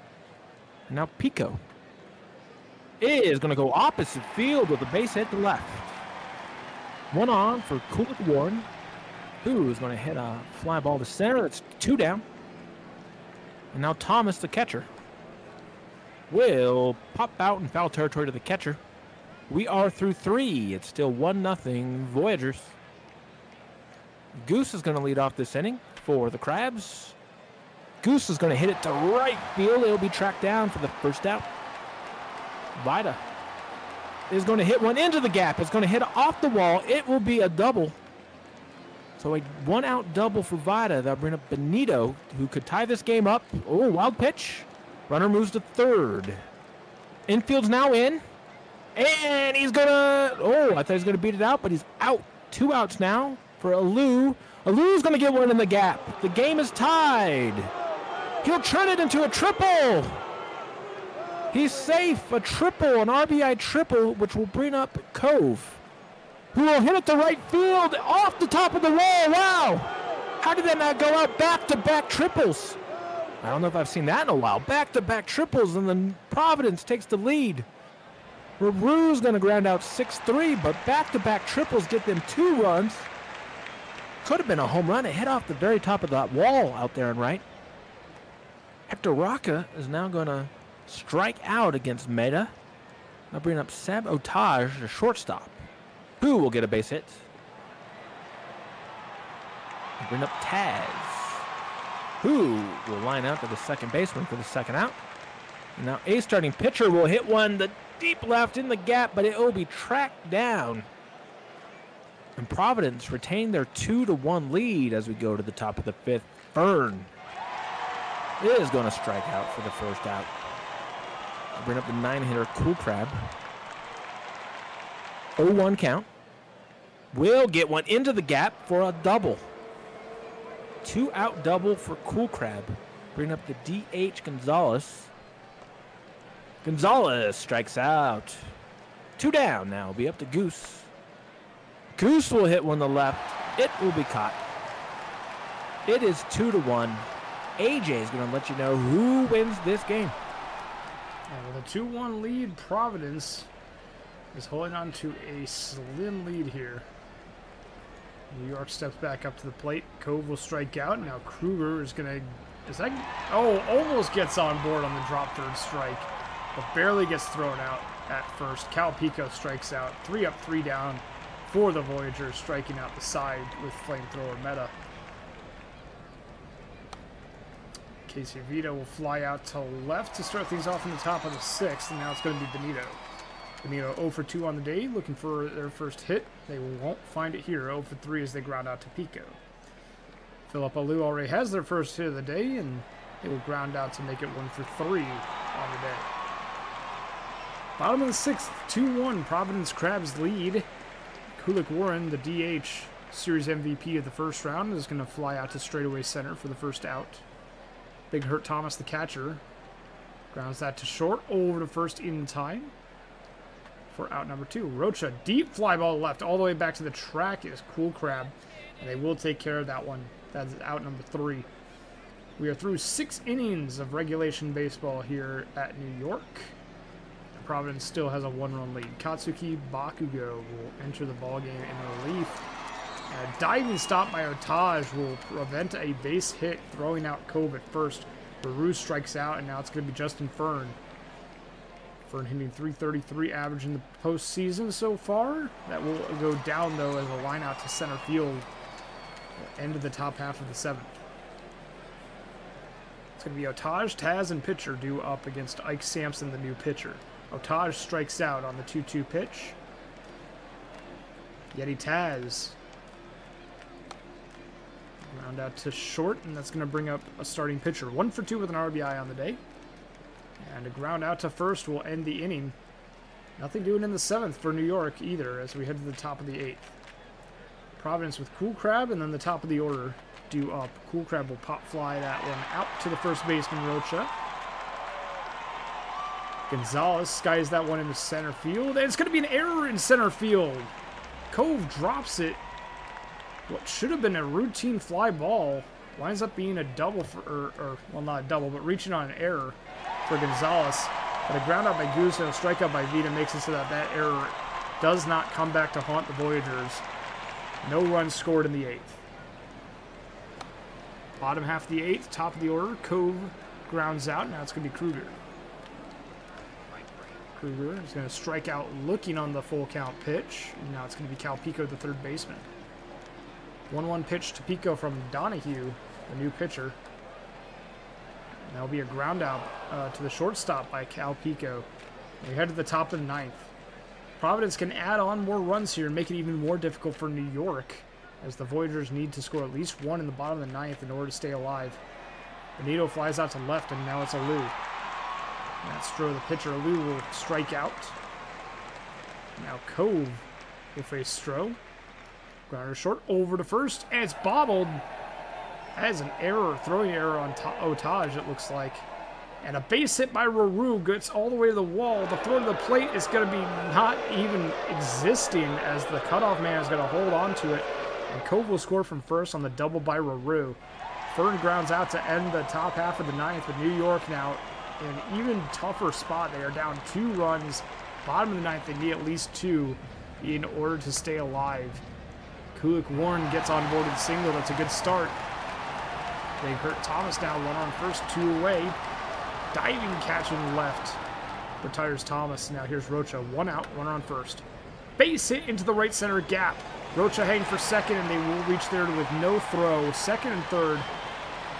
The tying run at second base in scoring position. Otage with only 1 out. Line drive right to the right fielder. That's going to be out number 2. Yeti Taz. Big chance, big opportunity. A walk by Taz. Comes down to a starting pitcher. Bases loaded. 2 outs. Grounder to second, over to first. The Providence Crabs are headed back to the World Series for the first time since season 37. The 11-year World Series appearance drought is over for Providence, as they will be in the World Series on Saturday. Congratulations to the Providence Crabs. A 3-0 win in the series against Toronto in round 1, and now a 3-1 victory in the series against the New York Voyagers, with a 3-1 final score in game number 5. There's the box score for the final game of the series. Crawford will take the loss. Meta gets the win. Hold for Sampson, and Donahue gets the save. Flamethrower Meta, your player of the game, only 1 earned run over 6 innings pitched. Congratulations to the Providence Crabs. Series MVP will be Cod Maru with a 333 average in the series, 364 OBP, and 3 RBIs. So 1 series down. We'll go ahead and update the crawler here real quick.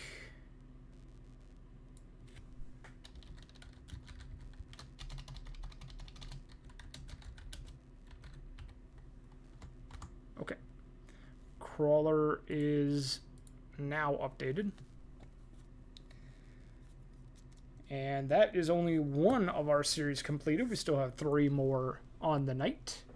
And the next one we have to look at is the Champions Conference Finals. We could potentially see our World Series matchup for the majors set in stone after this simmed game. If Indianapolis wins, New Orleans will have something to say about that, though, as they have 1 win on the board in this series and are looking for their second. They need to win games 5, 6, and 7 in order to advance to the World Series.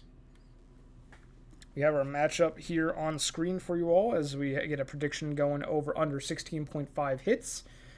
Make sure to get your predictions in quickly, as we won't be spending too much time previewing this matchup. But New Orleans coming in as the number 4 seed with a 57-51 record. They beat the number 1 seed Nashville 3-2 to get here. It's their first season back in the postseason after 9 straight misses. And they have the longest World Series appearance and longest World Series win drought of the 4 remaining majors teams that are in the semifinals here. Their last appearance was season 34, and their last win was season 23. It has been 25 seasons since the Rougarou last won the World Series, and they will be looking to get back there for the first time since season 34 if they can win the remaining 3 games of this set. Indianapolis, meanwhile, is the reigning World Series champs. So it's going to be a difficult road for the Rougarou to get to the World Series. Indianapolis narrowly beat the number 2 seed Cancun. Indianapolis is the number 3 seed, not the number 1 seed. I don't think I said they were number 1 seed. They are the reigning World Series champs, but they are the number 3 seed. They beat the number 2 seed Cancun 3-2 to get here. This is their 4th straight playoffs appearance, 64-44 record in the regular season. And something I noticed before is that Indianapolis, if they make the playoffs, they are either eliminated in the divisional series or they make the World Series. It has been one or the other for this team. It's either early exit or they at least make the World Series. Their last win, as mentioned, was just last season, and they are coming back with a vengeance. 3-1 in the series. They have the lead. And they just need to win one of the last 3 in order to advance to the World Series once again. What do you think, Chadwick, between these two teams? Obviously, the Apex beat your team, the Toros, to get here. You got a pretty good look at that team coming into today's stream, yeah? Yeah, no, very tough team. We knew it was going to be tough. But just like the last matchup, you got to look at the pitching. And I think Indy's got a pretty big advantage here in the pitching department in Stun Gun versus Jose McForty-3. But again, that can change. It's just one game, but on paper they have a big advantage there. So we'll see what happens. We see a big advantage in the overall rating at the very least between these two, but in terms of performance this season, they've been pretty similar. In fact, Jose McForty-3 has actually had a slightly better ERA and win-loss record and whip versus Stun Gun. But we'll see which pitcher gives us a better performance today and which team comes out on top. New Orleans Rougarou versus the Indianapolis Apex. Apex need to stay alive. Rougarou need to stay alive with a win here. Apex just need a win in the next 3 games to advance. We'll see what happens in game number 5 between the Apex and the Rougarou Champions Conference Finals. Let's head on into game. We'll go ahead and get us started with the first 4.5, and then Chadwick will take you the rest of the way. That is not the view that we're going to want to play with. No. We want the overview. There we go. That's much better. Rougarou always, for some reason, the Rougarou Stadium is always not set. I have to reset it every time that I sim. Anyway, Nate Nitro will be first up for the Apex against Jose McForty-3, followed by Jutha the Jew and Rake Slammer. Deep drive to right field, over the head of the right fielder. Nate Nitro is going to go yard, and that is how you start off game number 5. First pitch of the ball game. Home run number 3 in the postseason for Nate Nitro. Jutha the Jew strikes out. Now it's going to be Rake Slammer, the right fielder. They had 5 home runs and 18 RBIs so far in the postseason. Red hot, 359 average, but that average will go down as they ground out to Mark Southworth at short. D. Fernandez gets a base hit to center field, and now it's going to bring up Curtis McKenzie. 2 outs, runner on first. Yeah, swing and a miss from Curtis McKenzie means the top of the first is over. Apex get 1 on the first pitch of the ball game as Nate Nitro goes yard. It is 1-0. Steelflex, Bang, and Randberg do up for the Rougarou against Stun Gun. Quick ground out by Steelflex will bring up Bang, the second baseman. Bang flies that into right field, almost to the wall, but Slammer will haul it in. Randberg strikes out on the 2-2 fastball, and Rougarou go down quietly 1-2-3. Top of the second now. Catcher Scudder due up. Fly ball to left field. It's going to be caught. Now Bellick Cove, the third baseman, with 4 home runs in the postseason. It's going to get a base hit past the third baseman. Bellick Cove with a single. Amelia Milligan now, the shortstop, is going to strike out on the 2-2 circle change. Car crash, the DH grounds that to third, over to second, in time, fielder's choice, and the inning is over. No runs on 1 hit, runner left on, and the Apex still lead 1-0 as we head to the bottom half of the second. It's going to be Faker Williams and Mills due up. Faker will line out to shortstop. Ashley Joanna Williams strikes out, and now that will bring up Abigail Mills, the third baseman. Mills hitting .257 in the postseason. And a long jack to left center field will tie this ball game up. Abigail Mills, their first home run of the postseason, and their 4th RBI, ties this ball game up and puts the Rougarou on the board. 1-1 as we head to the top of the third after a strikeout by Alaskan Bullworm and the second inning. Apex will have the top of their order face McForty-3 for the second time today. Nitro strikes out. Now Jutha the Jew, a fly ball into center field. It will be caught by Steelflex out there. Now Slammer. Fly ball to right field. Randberg tracks it, and they will take care of it. 3 up, 3 down. Score remains at 1 apiece. Bottom half of the third inning. It's going to be Southworth, Guile, and Steelflex. First up, Southworth with a base hit to left field. Leadoff single for the shortstop. Dazen Guile gets a base hit into right field, and Southworth makes it all the way to third. Runners at the corners now for the top of the order. Steelflex is going to strike out. And he will bang. 1 away. Runners at first and third, off for second. is Guile, and they will be safe. 2 runners in scoring position now with only 1 out, but Bang strikes out, to make it 2 outs. Randberg strikes out as well. Stun Gun gets into a bit of trouble, but does not falter as they strike out the remaining 2 batters to retire the side. Top of the 4th, Fernandez, McKenzie, and catcher Scudder. Fernandez will ground out to first. Now Curtis McKenzie will ground out to short. Back-to-back groundouts. Infield getting a lot of work so far this inning. Catcher Scudder, though, will take this one to the outfield. Steelflex was waiting for that one. And the Apex go down in order 1, 2, 3. Rougarou, it's going to be Faker, Williams, and Mills due up. Faker gets a base hit to straightaway center field. Leadoff runner aboard. Williams strikes out on the full count pitch. Now it's going to be Abigail Mills, homered earlier in the ballgame. That one's a wild pitch as Faker will move to second easily. Mills strikes out on the full count fastball. 8th K on the day for Stun Gun. Alaskan Bullrun with the base hit. That's going to... No, it's not going to score Faker. They're going to get thrown out on the play at home. Side is retired. What an arm from the right fielder Slammer. And a great tag at the plate by catcher Scudder will save a run. Top of the 5th. Cove, the first casualty of the inning. Milligan going to ground out. And now it's going to be car crash with 2 outs, no one on. Grounder to short, over first, in time, out number 3. Tie ball game at 1, Chadwick, as we head to the bottom of the 5th. This game is tight so far. Very much so. Southworth is going to lead off against Stun Gun. He'll strike out on the 1-2. I'll bring up the left fielder, Guile. Guile is going to ground out the first. 2 down. Bring up the top of the order, Steelflex, who will pop out to shallow outfield with a shortstop making the play. 1, 2, 3 inning as we're through 5 and we're tied at 1. Top of the 6th, Nitro is going to lead it off. He will take a full count walk. And I'll bring up the Jew, who's going to watch Nitro steal second. The Jew will then strike out 2-2, and they'll bring up Rake Slammer. 5 home runs in the playoffs. Will strike out, though. Look, an 0-2 count. Bring up the first baseman, Fernandez. Fernandez will hit one to left field, and some speed there on the bases.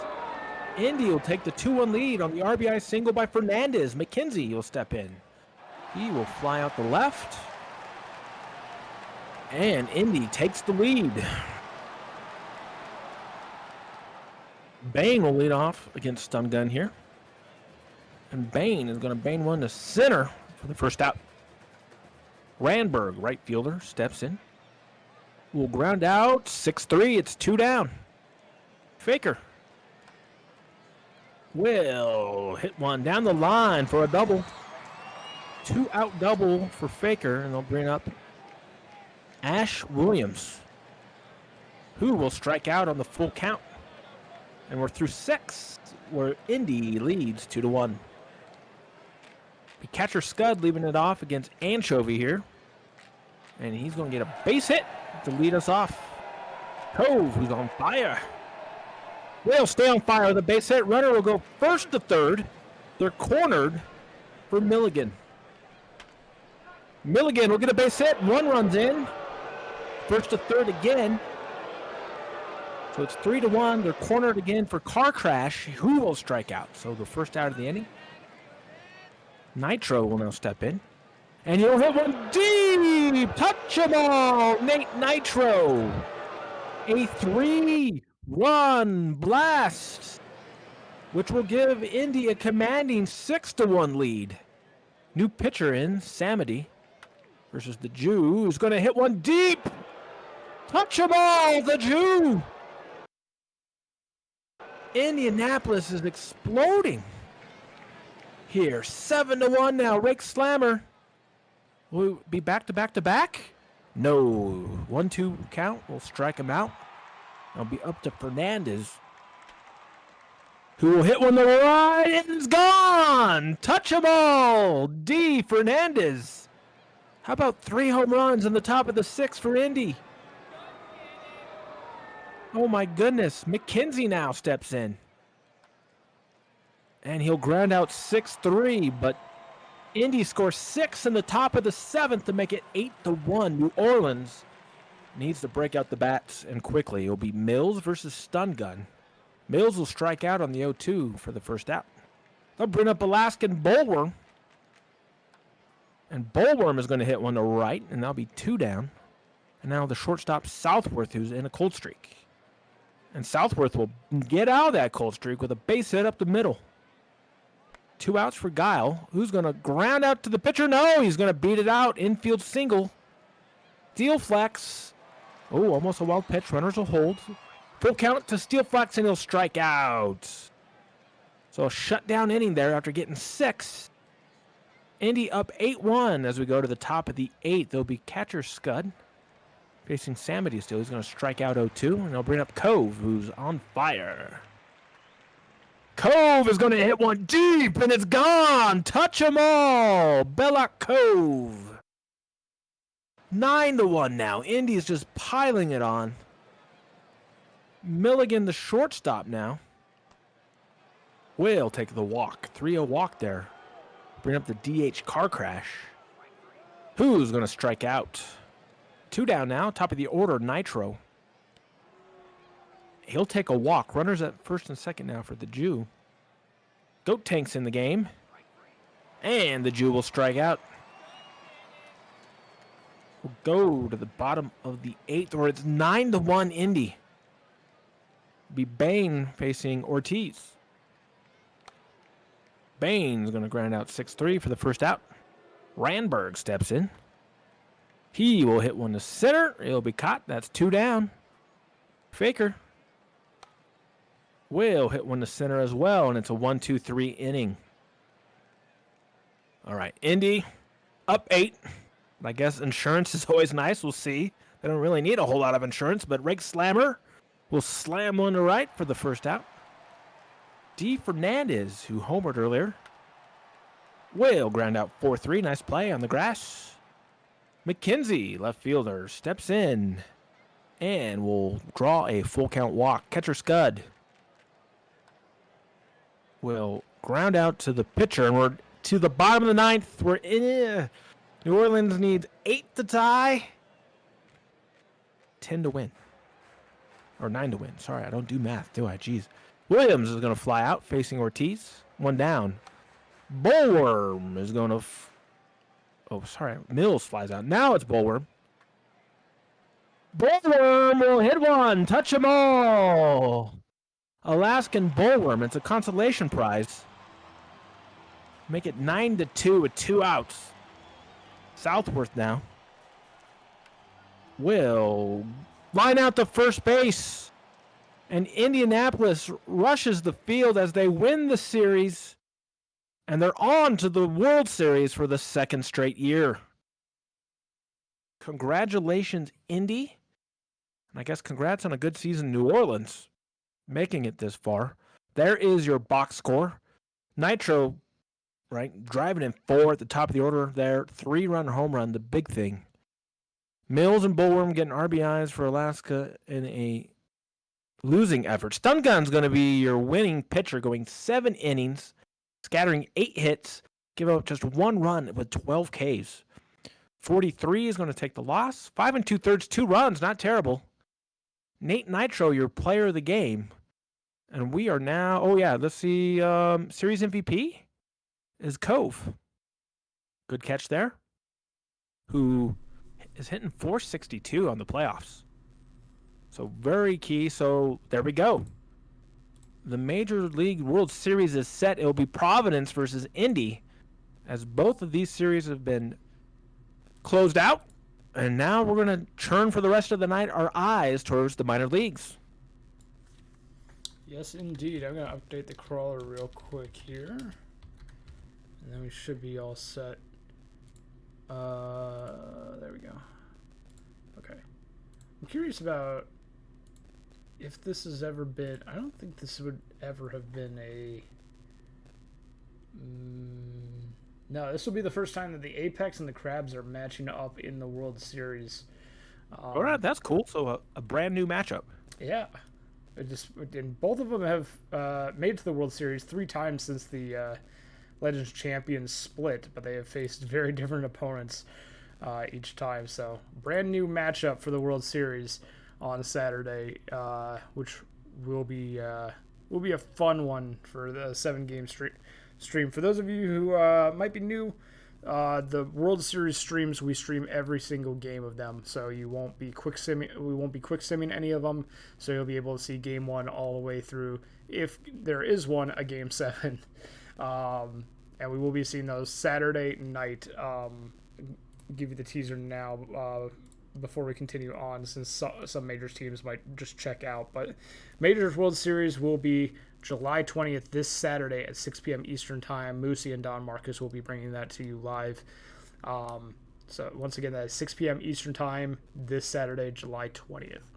So if you are on one of those teams and you're looking to find out when that stream is going to be, you have your answer now. But for the minor leagues, we still don't know what teams are going to be making the World Series. We have the Florida Flamingos leading the State College Swifties 3-1, and Anchorage leading the Kansas City Hepcats 3-1. Those two seem to be the favored teams, Flamingos and Wheelers, since the odds are in their favor, with only needing to win one of the last 3 games. The other 2 teams need to win games 5, 6, and 7, all to make it to the World Series, which is possible, but it's going to be an uphill battle for them. State College Swifties did check in. They were looking for a stamina check. Maurice Bernard is at 62% as a reliever. Elo Emil is at 38%. Blank space 61. Nero Mantix at 24. Everyone else is good, including the starting pitcher scheduled. Always Abamus at 100%. So there's your stamina check, Scud. If you have changes to make, please let us know as soon as possible. Otherwise, we're gonna head on into game here. Actually, I think it's gonna be them first. So yeah, the prediction's already up. Excellent. And a lot of points already on this one. Excellent. Will Florida win is the prediction. 83% of the votes so far saying yes, Florida's going to win this and advance to the World Series. The other 17% are saying no, State College is going to win game number 5. As we did mention, like all of the little stat things for this matchup. So really the big thing to talk about is what happened in game number 4 for the Flamingos, where the State College Swifties were losing by a run, heading to the bottom of the 9th. Narrow lead for the Florida Flamingos. And then the Swifties got a run, and then the Swifties closed it out in the bottom of the 10th with a solo shot by DeQuavion Davis II. Oh, no, we can... we didn't say you're got it right. We're just going to... Okay, pitching view, filter to ratings. How do I do that?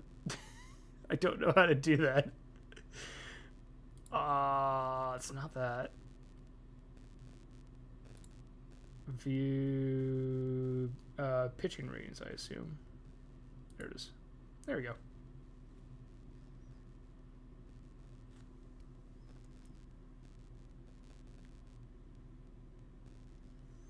Do you have changes, Swifties?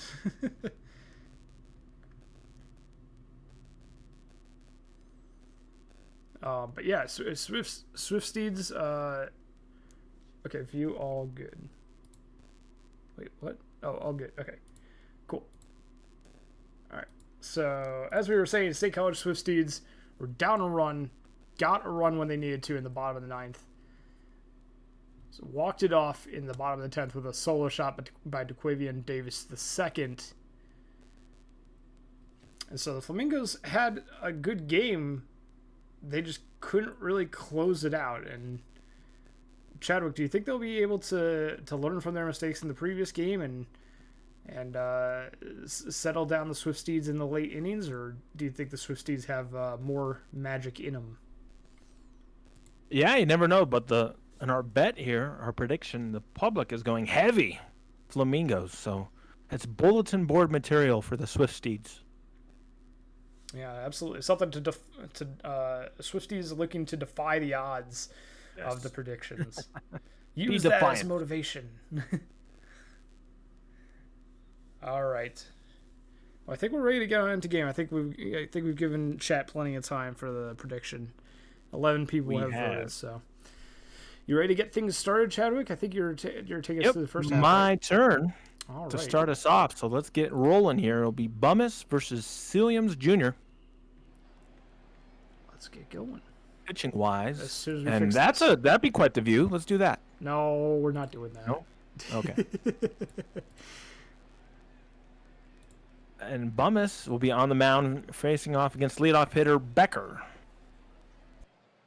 Bummus deals eventually here. And Becker will fly out to right for the first out of the game, and we're underway. Bon Appetit, the shortstop, will hit one to center. It's going, and it's caught on the track. 2 outs. Callahan now will ground out 6-3. Now he's going to beat it out with his speed. Bringing up Crazy Tomato, who's on fire, will walk on the full count. Now Bonga. Runners at first and second. 2 outs for Bonga, who is going to bloop one. And it's 1-0 in favor of the Flamingos. 2-out RBI. Prosper now is going to ground out on the fielder's choice. Look at the out at second. But Florida draws blood. It's 1-0. Williams Jr. will be facing Tomlin, the leadoff hitter for the Swift Steeds. It's going to ground out 6-3 for the first out. Fox, the DH, steps in. Full count, and he draws a walk. Bring up the right fielder, Michael Ram. And Ram is going to hit one in the deep center, but it'll be caught on the track. 2 outs, runner at first for Davis. Davis hits one in the gap, and it carries, and it's touch 'em all, Davis, giving the Swifties a 2-1 lead. So about 3 runs here in the first inning so far. Strange will get a base hit. 2-out base hit. Now Shadow will get a base hit as well. Runner will go first to third. They're cornered with 2 outs for Dollarson. Dollarson is going to ground out the first, but the Swifties hit a 2-run homer to take the lead. And now Florida will take their bats in the second. Phillip is going to get a base hit. Bringing up Biff Slamus, the left fielder, who will pop it up on the infield for the first out. Gagne, the center fielder, steps in, and he will ground out. And the fielder's choice there. They'll go to first, though. Runner will go to second. Becker will fly out to right. And no runs across the board for the Flamingos. Swifties will have 8-9-1. No body, no crime. Will get a base hit. I'll bring up Scooter McGee, who's going to go opposite field with a base hit. Runners at first and second now for the top of the order, and Tomlin. Tomlin will fly out the left. Bring up the DH Fox, who is going to ground into an ending inning double play. They go around the horn there and erase all those runners. Top of the third, Bon Appetit is going to pop out to the shortstop, who will drop the ball. He had a beat on it. Wow, Callahan now will get a base hit. Runners at first and second, nobody out now for Crazy Tomato, who's on fire. Crazy Tomato is going to get robbed on a diving play by the second baseman. Manga now is going to ground into a double play. And we have matching ending inning double plays for both teams here. We will go to the bottom of the third. Will be Ram, who will get a base hit. Now bring up Davis, who has a home run. Now he'll ground into a double play. 2 outs now for Strange. Bases empty and a base hit, so that double play is costly.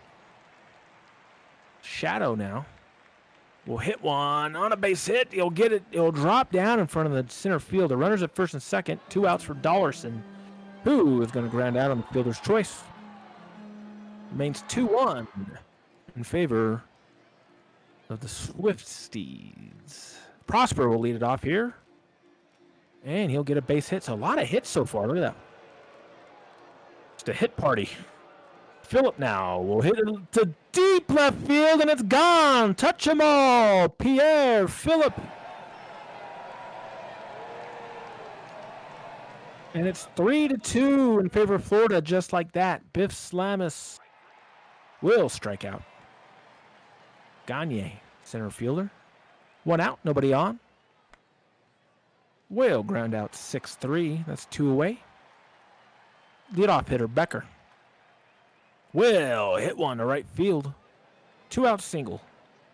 Bon appetit, but look to keep things going. And he'll strike out on the full count. But Florida gets 2 runs across the board to retake the lead. Will go to the bottom of the 4th. It'll be 8-9-1 for the Swifties. No crime. It's going to get a base hit. That is our 17th hit of the game. In the bottom of the 4th, it's crazy. McGee is going to ground into, I think, the 3rd double play of the game. Races the leadoff runner. Tomlin now will get a base hit. 2 outs for Fox, who strikes out. So we're through 4. It remains 3-2. We'll go to the top of the 5th. Be 3-4-5 for the Mingos. Tommy Callahan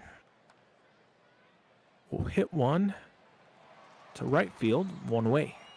Tomato, who is on fire still, will hit one to deep left, but it'll be caught by the left fielder on a leaping catch. Bonga now will ground out 6-3, and we're halfway through this exciting game. It's a 1-run ball game. What's going to happen, AJ? Well, it's anybody's guess at this point. I mean, 3-2 for the Florida Flamingos. They do have the 1-run lead. But as we've seen in game number 5, I mean, State College, in game number 4, State College has proven that they can perform under pressure. And game 5 here, they're only 1 run back, and they lead in hits. They haven't been able to tie this one up just yet, and they won't be able to in the bottom of the 5th either as they go 1-2-3. We head to the top of the 6th, though, Florida. We'll see a ground out by Prosper to lead things off. Now it's going to be Pierre Phillip. A diving catch by McGee at second base, and they caught it on a fly, or on a line, excuse me. And Biff Slamus will fly out to right field. So 1-2-3 inning for the Flamingos. We head to the bottom of the 6th. It's going to be Shadow Dollarson and No Crime due up for the Swifties against new pitcher Bald Hair. Fly ball center field. It will be caught. Shadow tired. Danger Dollarson. Ground out to the second baseman Becker, and now it's going to be No Crime. No Crime gets that one past the first baseman all the way into right field. It's going to be a double for No Crime. Now at the runner in scoring position, 2 outs. Here's McGee. They check their swing, and they hold up for ball 4. J.C. Tomlin, first and second, 2 outs, but a grounder to first. Oh, it's going to be an error.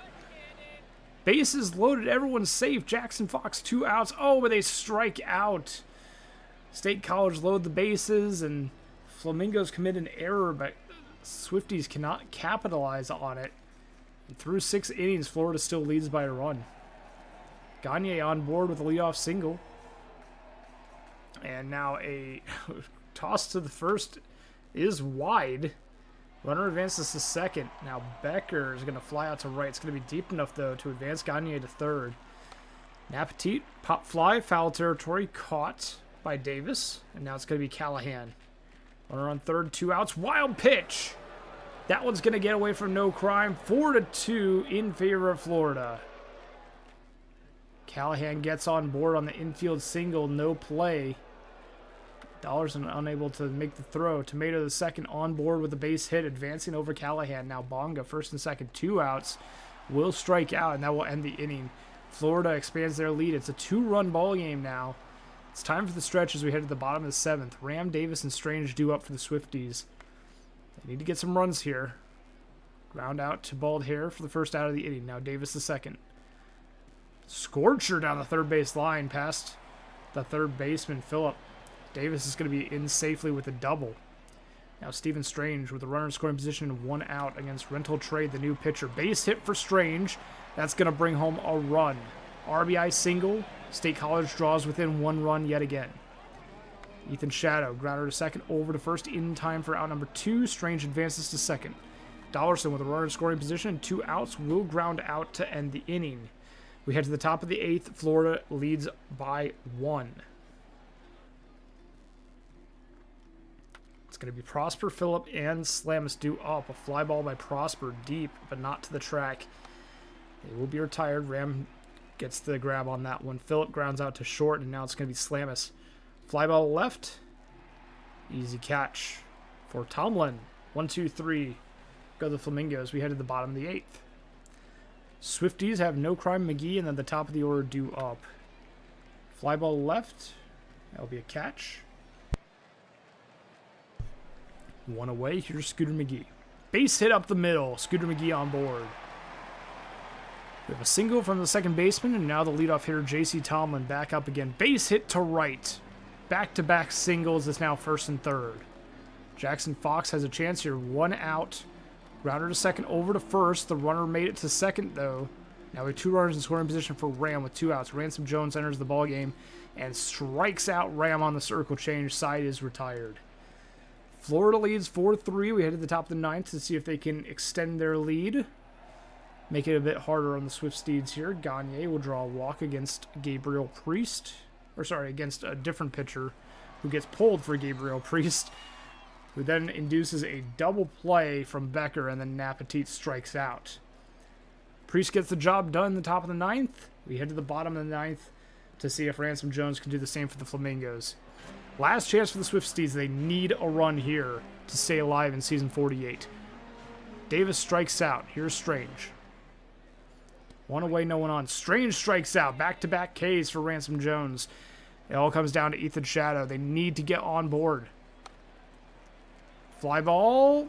Caught in shallow right by Bonga. That's the ball game. Florida with the win. 4-3 on the game. 4-1 in the series. Congratulations, Florida Flamingos, on making it back to the World Series. They missed out on it last year after winning in season 46, but they are back now in season 48. World Series bound are the Florida Flamingos. Big day for Tommy Callahan, 3 hits.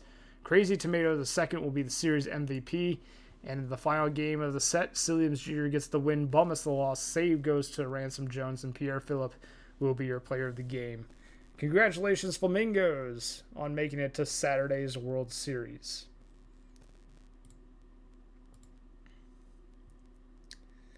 Check the box for DPs. How many double plays were there? 5 total. 3 for Florida, 2 for State College. Yeah, quite a few of those in game number 5. Let me go ahead and adjust the crawler here. So far, it's been 4-1 for every series. We'll see if that's the case for our final series of the night as well, or if we will see our first ever game number 6 on tonight's stream. Really tough fought series there. State College definitely made the Florida Flamingos sweat a little bit. They really wanted to get another few wins in there, but Flamingos just took an early series lead and just held on. So congratulations to the Florida Flamingos on reaching the World Series. And last up for the series, for the day on the stream, and the last series that we have to decide is the Wheelers versus the Hepcats. Clay Holmes will take to the mound for Anchorage. Kansas City sends Billy the Kid to get their next start of the postseason. Anchorage leads the series 3-1, and a very close head-to-head means this series could continue to go the distance. But Anchorage is looking to close it out right here. 3-1 lead for them in the series against the Kansas City Hepcats, who need to win games 5, 6, and 7 just to make it to the World Series. Wheelers just need to win 1 of those 3 games. And as soon as they win one, the series and the stream will be over. Let's see. We already did the, actually, Wheelers and Hepcats have not had any changes to make so far. They've been letting it ride all night. So there are no more changes to be made for this game. Maybe someone will make a change if there happens to be a game 6. But what do you think, Chadwick? Between these two teams, this matchup has been mostly in favor of the Wheelers so far. Kansas City squeaked out a win though on yesterday in the sim to make it 3-1. Yeah, and again, I'm always going to go back to pitching. And as you said, this looks pretty even here. Mm-hmm. Both starters in the regular season had an ERA in the low fours. But the head-to-head, looks like Billy the Kid hasn't had the best of luck against Anchorage, but there's always time to turn that around. No time to do it like the playoffs, really. Semifinals, that would be a great time to prove that you've been studying up on the Wheelers lineup. You know a few more of their weaknesses from the last time you faced them and are able to capitalize on that by getting good placement and good speed on your pitches. And we'll see if Billy the Kid can do just that. I think we're ready to head on into game. Let's go. So, my start, yeah. I just You're up. All right. Let's get underway here.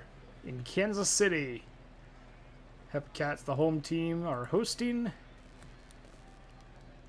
the Anchorage Wheelers.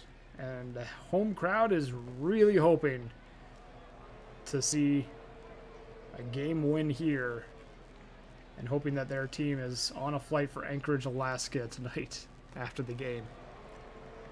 Cameron Bailey III will start things off with a walk, advancing to second. Plainview will then walk first and second.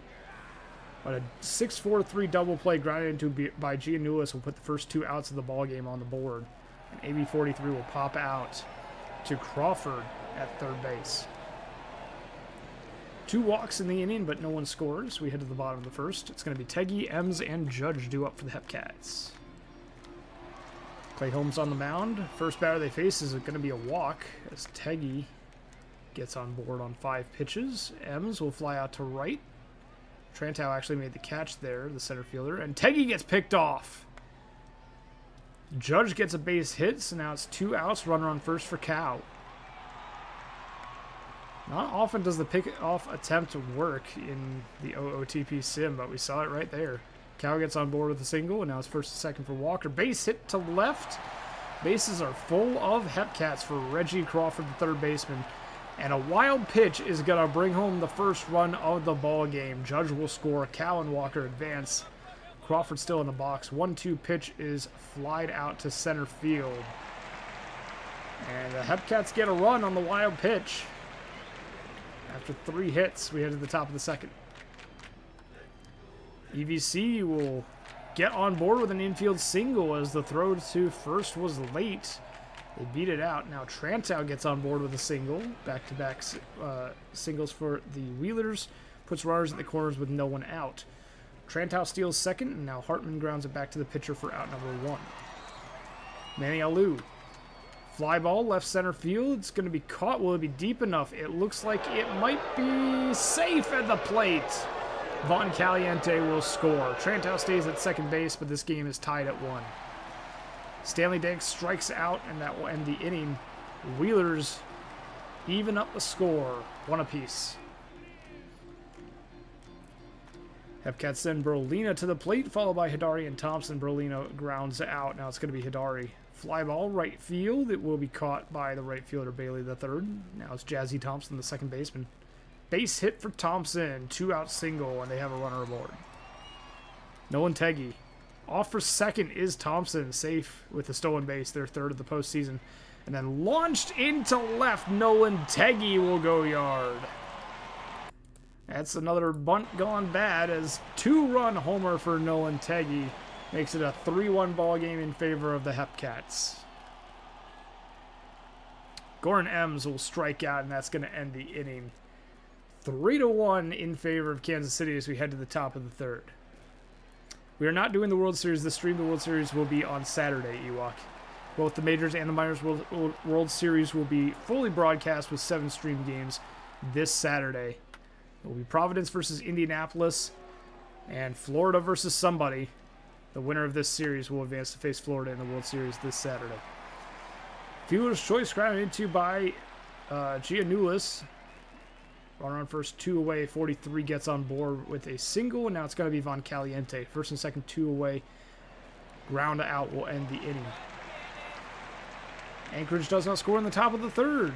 We head to the bottom of the third inning. Kansas City leads by 2, and they have a chance to extend their lead here. Arson Judge flies out to right to start things off now. It's going to be Cow. Grounder to first. Easy play by Giannoulis for out number 2, Brooks Walker. Base hit into right, Brooks Walker's aboard. Now it's Reggie Crawford with a runner on 1st and 2 away. Back-to-back singles for the shortstop and the third baseman of the Hepcats. Brolina strikes out, and that will do it for this half inning. No score for the first time this game from the Hepcats. Top of the 4th, Anchorage is down 2, and they will be looking to put some more runs on the board here. Trantow flies out to center. Hartman now. Pop fly, foul. It will be caught by Brolina. Now Manny Alou. 2 outs, no one on. Base hit for Alou. They'll get on board with a single. Runner at first for Danks with 2 outs. Slow roller to the third baseman. Will be plenty of time to get the runner at second. Fielder's choice will end the inning. We head to the bottom of the 4th. Kansas City leads 3-1 in front of their home crowd. Hidari flies out to center field. Now it's going to be Thompson, the second baseman. No one on, one away. It's going to be caught and thrown on to first for out number 2. Teggy grounds out, and that will be the half inning. Top of the 5th coming up after a no-score 4th inning for both teams. Bailey the third rounds out to start things off at the top of the 5th. Now Plainview is going to get a base hit. Ted Giannoulis, runner on first, one away, struck him out on the 0-2 pitch. Amy 43, the third baseman. Runner on first, 2 outs. Grounder second, over to first in time, out number 3. 3-1 Kansas City, and we'll see if they can add on more in the bottom of the 5th, Chadwick. We certainly will. Eames will lead off the inning, flying out to right field. Now Judge will step to the plate, and he will fly out to center. Now Cow will get a base hit on a line there in front of the center fielder, and he'll bring up Walker with 1 on, 2 outs, and he's going to strike out 0-2. So they'll keep the score 3-1 as we go to the top of the 6th. EVC is going to lead it off for the Wheelers. And he is going to get a base hit. The shortstop knocked the ball down. Couldn't get to it. Tranchow is going to fly out the right. So 1 down, 1 on now for Hartman, the DH. Hartman's going to pop it up to shallow center. 2 down. And now Alou will go to opposite field, but the left fielder will make the play. And we'll go to the bottom of the 6th. 3-1 in favor of the Hepcats. Crawford, facing home still, is going to fly out the left. Brolina will fly out the left as well. It's 2 down. And then Hidari is going to ground out 4-3 for the 3rd out of the 6th. Be 9-1-2 for the Wheelers. Danks will lead it off against Eddie Ketch. Danks will get a base hit. They'll bring up the leadoff hitter, the right fielder, Bailey the third, who will strike out in the 2-2 count, and I'll bring up the catcher, Plainview now. Plainview will get a base hit. Runner will hold at second. Runners at first and second, 1 out for Giannis. First baseman will hit one deep and touch them all. It's a 3-run homer for the first baseman, Ted Giannis, who gives Anchorage a 4-3 lead in a game that could take them back to the Minor League World Series. 43's pitching. We have a new pitcher, not Kevin Choate. EVC is going to ground out for the 2nd out. Runner goes to second, and Tranchow will ground out as well. But 3 runs do the damage. We'll go to the bottom of the 7th with Anchorage leading by 1. Kansas City needs to get going here. Thompson will ground out, facing home, so bring up top of the order. Teggy going to fly out to right, 2 down. Now Eames will pop up to the third baseman. A 1-2-3 inning will go to the top of the 8th. Anchorage, Hartman will lead it off with a base hit. It'll now be Alou facing a 1-1 count with another base hit. Runners at first and second. Will they bunt here? No. but a fielder's choice will get runners at the corners with 1 out for Cameron Bailey. Pop out the left, not deep enough for a sac fly. Plainview now facing T-shirt cutter. Will ground out, so they stop the rally there. And Kansas City still only trails by 1 in the bottom of the 8th, but they need to get something going here. And there we go. That could be it. A walk, a leadoff walk to Arson Judge. Joe Random's now in the game. And a base hit, an infield single for Cal. Runners at first and second, nobody out. Walker will get another infield single. The bases are loaded with no outs for Crawford. Infield is in, they get it by the drawn in infield. They tie the game. Bases still loaded. We're tied at 4 though. Berlina. Infield still in. And he drops the ball. The shortstop. Kansas City takes the lead. Still bases loaded. Nobody out for Hidari. He's going to get a walk. Oh my goodness. It's 6-4. Thompson. Bases loaded. Nobody out. Run. Infield still in.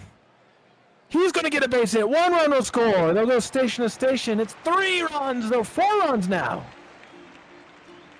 Teggy, bases still loaded. He's going to get 1. 1 run will score. They're going to being very conservative as they keep the conga line going. It's 8-4. Pitching change now. Dax Murphy, Eames.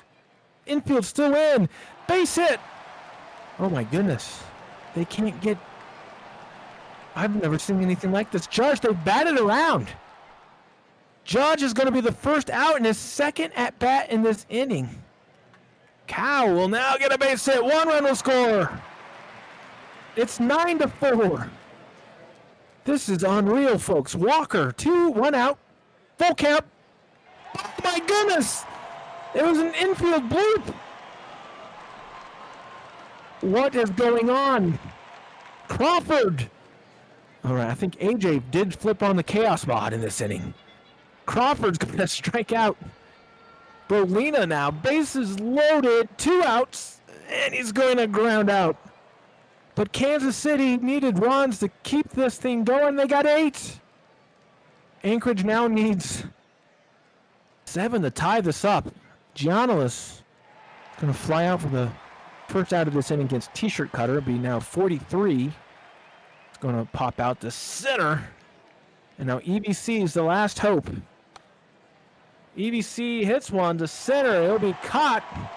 But Kansas City in a must-win game scores 8 in the bottom of the 8th to prolong their season.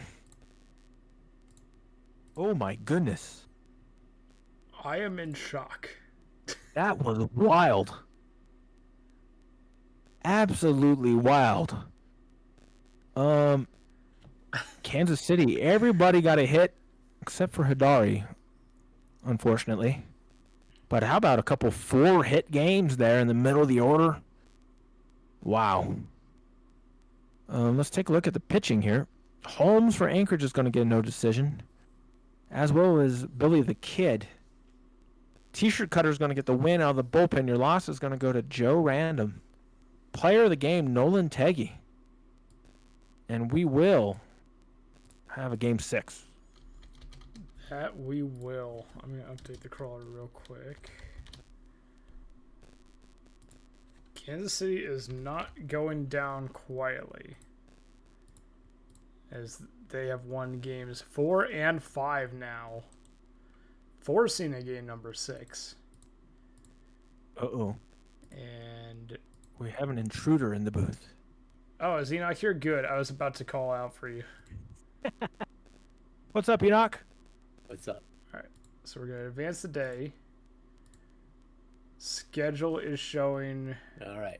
That. What you want to do Yep. is go into PBE. Okay. League settings. Yep. Oh, okay. It's okay. It's all stars. So Dang it. I didn't have it copied. Hold I thought you copied it. on. I did copy Yeah. it. Hold Fail. on. All right. Fail. I'm curious how many singles that the Hepcats got on that Confused as well. on that bottom of the 8th or whatever. Was a lot. There we go. There we go. Okay. Okay, go to options, edit league schedule. Go to today on top. Be careful of this next part. Just there's a little two arrows next to the year. Mm-hmm. Okay, click forward. All right. So you're gonna delete this game on October 2nd, and you're gonna go for. It's okay. One more, and delete out that one, and you're fine. It's okay because we're gonna have to delete those games anyways to move the majors afterwards. So. Okie dokie. So there should be All right, nothing so on the you schedule should for be the set. next few days, except for the minor league games. Perfect. Thank you, Enoch. Okay. All right. Bye. Bye. Yeah, this happens time from time. It does indeed. When the majors close out ahead of the minors. Or vice versa. Or vice versa, true. So, thankfully, Enoch is around to guide us through having complete chaos. There should be no games. Yep. Okay. Everything looks bueno. All right.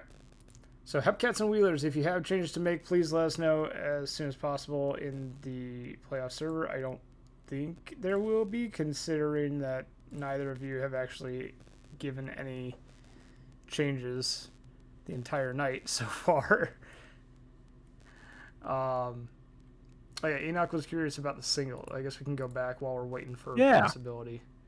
Take a look at that changes. game log. All right. The bottom of the 8th. Yup. All right. So we have bottom of the 8th. We have walk single. 1, 2, 3, 4, 5, 6, 7, 8, 9. 9 total singles. Oh, wow. Yeah. That's got to be a record. Singles in an inning by one team. In an inning. Someone on the stat team get us that info if it's correct. I don't know. I'm not seeing. Oh, is there a community event going on tonight? There's a community event going on tonight. I feel like that was scheduled in an interesting way. All right. Well, anyway, I saw so many people in the PBE voice, like a PBE voice channel. I'm like, oh, we have a. I think they're playing Goober Dash, whatever that is. Okay, yeah, I see it now. Yeah, I was like, oh, it's a watch party, and then I went over there as a community events voice chat. All right, Enoch's over there too. Yeah. He's doing double duty tonight. Had to put a pause on his Goober Dash. All right, anyone else? I don't even know what that game is. Is it a watch party? Okay. Oh, great. Yeah, it is a watch party. Sweet. I thought that was an actual community event. Oh, man. Anyway. I'm not seeing anything from either the No, I just checked it too. They're quiet. Or the Wheelers. I think they're just letting it, let fate fall where it may. So let's just go then. Might as well, right? We got game number 6 of the series, and our 7th streamed game tonight. We got Ray Xavier versus Bobby Walk. Those two getting the start for their respective teams. Bobby Walk has had a great postseason, 1-0 with a 1.29 ERA. Ray Xavier, not so much, 0-1, 8.38 ERA.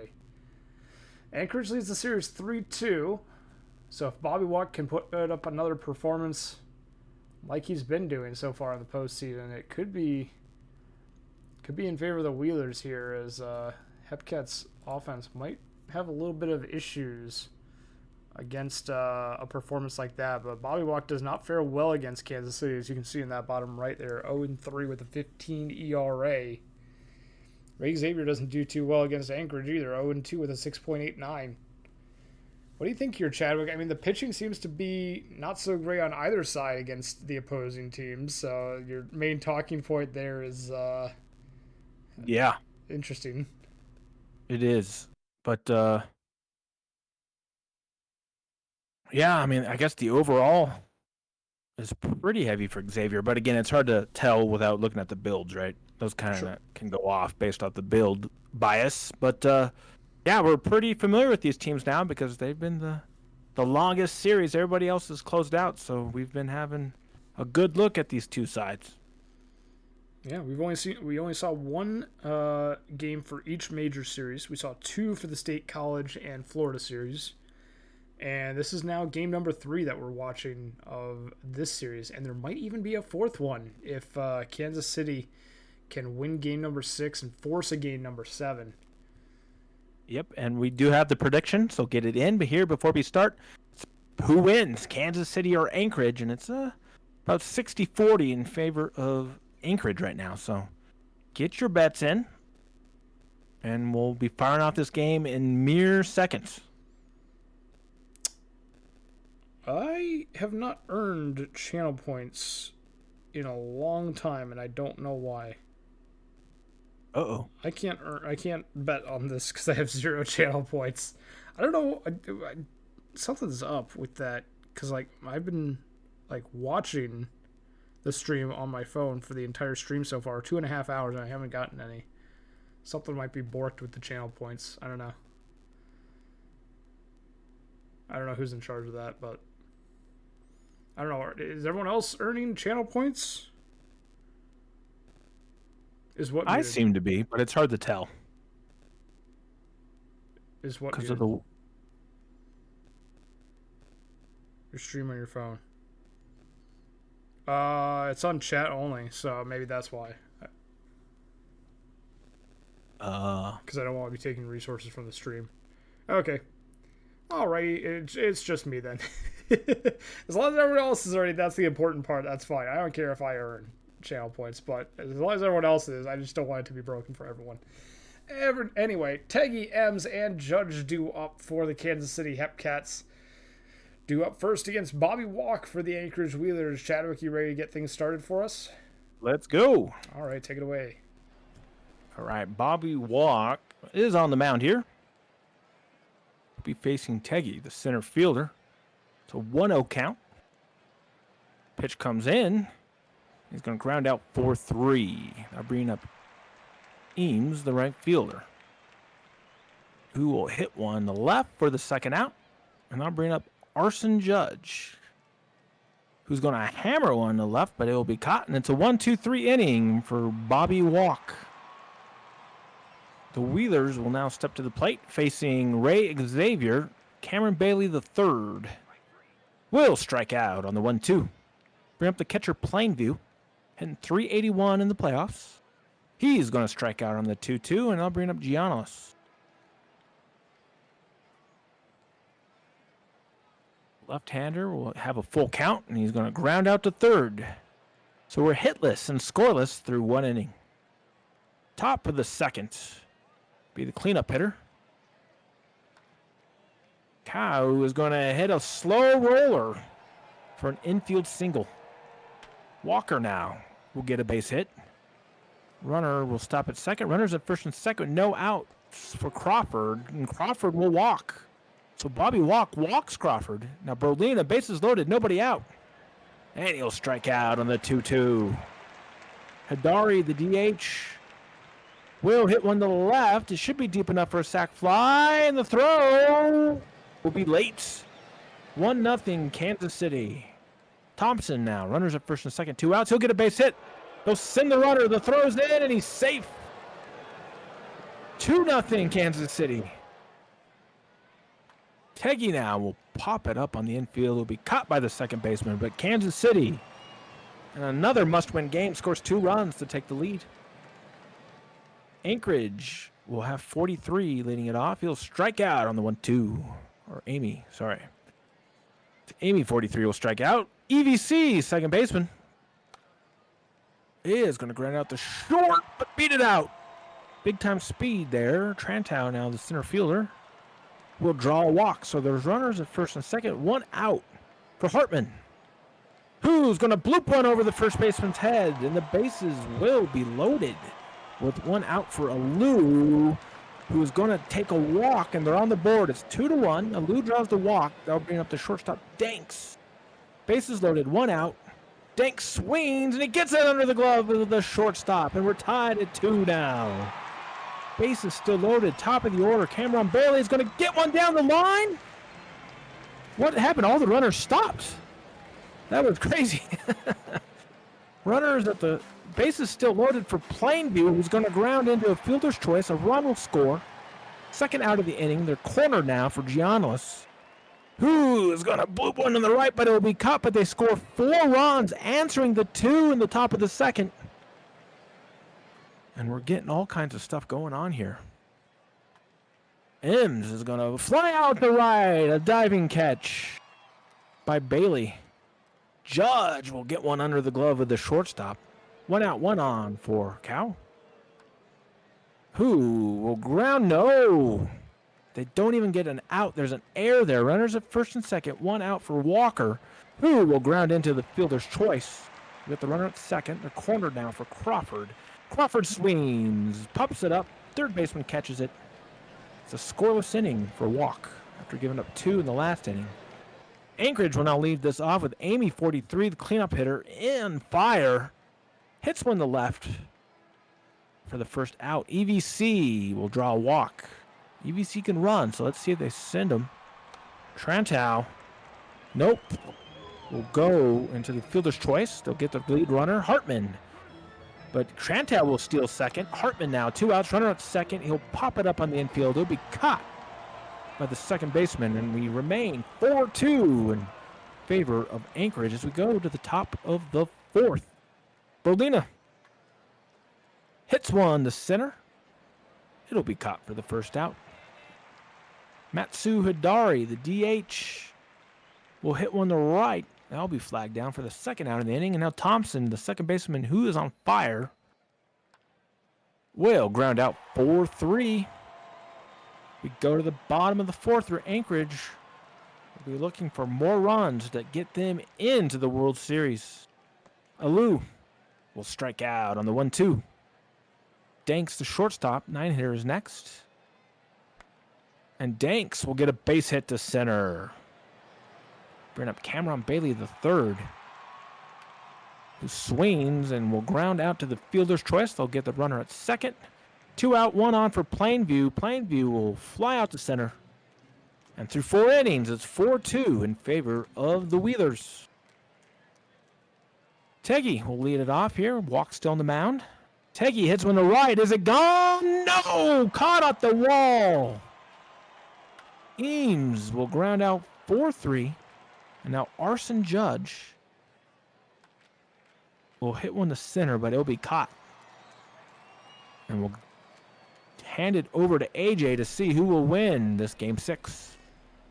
4-2 lead for the Wheelers. Giannulis flies out to straightaway center field for out number 1 here in the bottom of the 5th. Amy 43 gets on board with a base hit, their first of the evening. EVC 1 for 1. It'll be 1 for 2 with a line out to Goran Ems in right. Trantow strikes out on the 1-2 pitch, swing and a miss. Anchorage get a base hit, but no runs across. They still lead by 2 runs, though, and we head to the top of the 6th.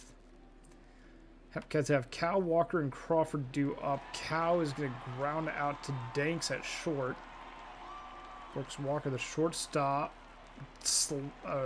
Diving stop by Danks. And they make the play at first. Great defense there by the shortstop for Anchorage.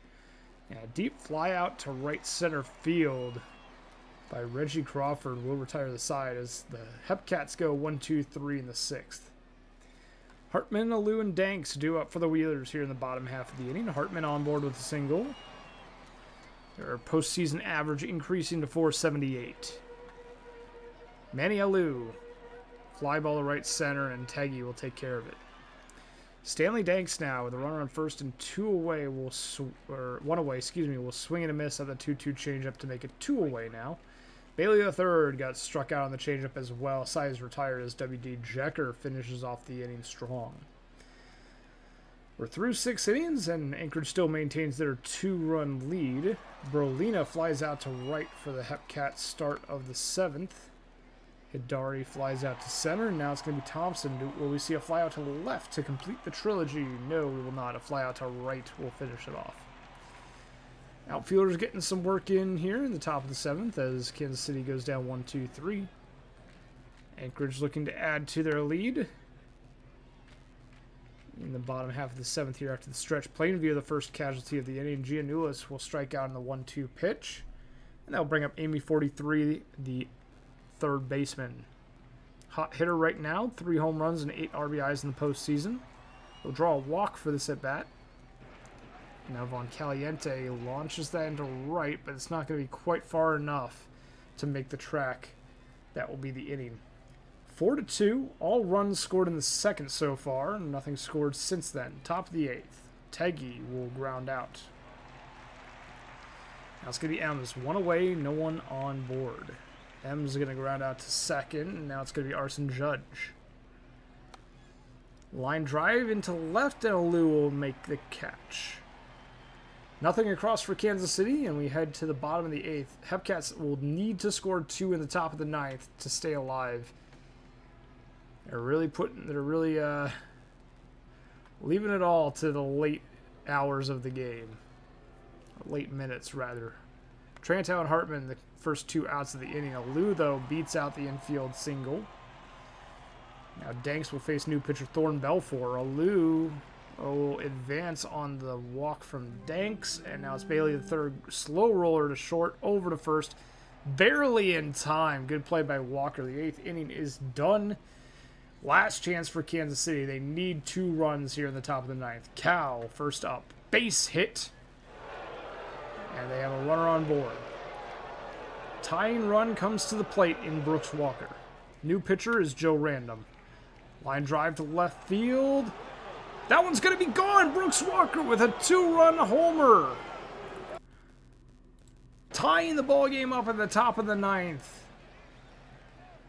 Almost didn't believe it with the weird animations because a player looked like they were climbing the wall, but a 2-run homer by Brooks Walker ties this game at 4 apiece. Crawford flies out, Berlina gets on board with a single.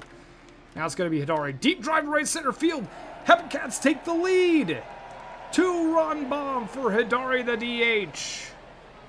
Kansas City with a 6-4 lead, their first lead of this ball game. And another long ball by Jazzy Thompson will add on to the Kansas City lead. Game 7 is looking closer and closer as Kansas City just continues to add on here in the 9th. 3-run lead for the Hepcats now after a 5-run inning. 2 outs, base hit for M's. Hepcats are not done. Judge strikes out, and that will end the top of the 9th. Anchorage needs 3 runs just to tie it up in the bottom of the 9th, 4 to win it and advance to the World Series. But if they can't score at least 3, we will have a game number 7. Struck out Plainview on the circle change. Belfour gets the first out of the inning. Giannoulis a base hit to right field. Amy 43 with a runner on and 1 away. Grounder second, over to first in time. No double play to end the game.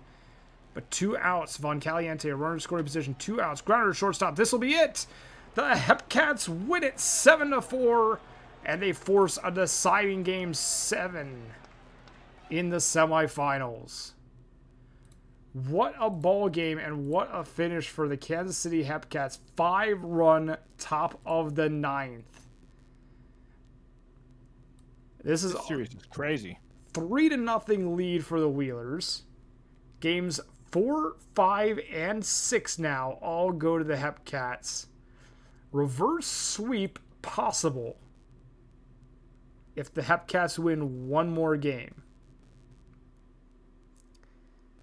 Anchorage Wheelers had the 3-0 lead coming into game number 4, and now they're in game number 7 with the momentum in favor of the Hepcats.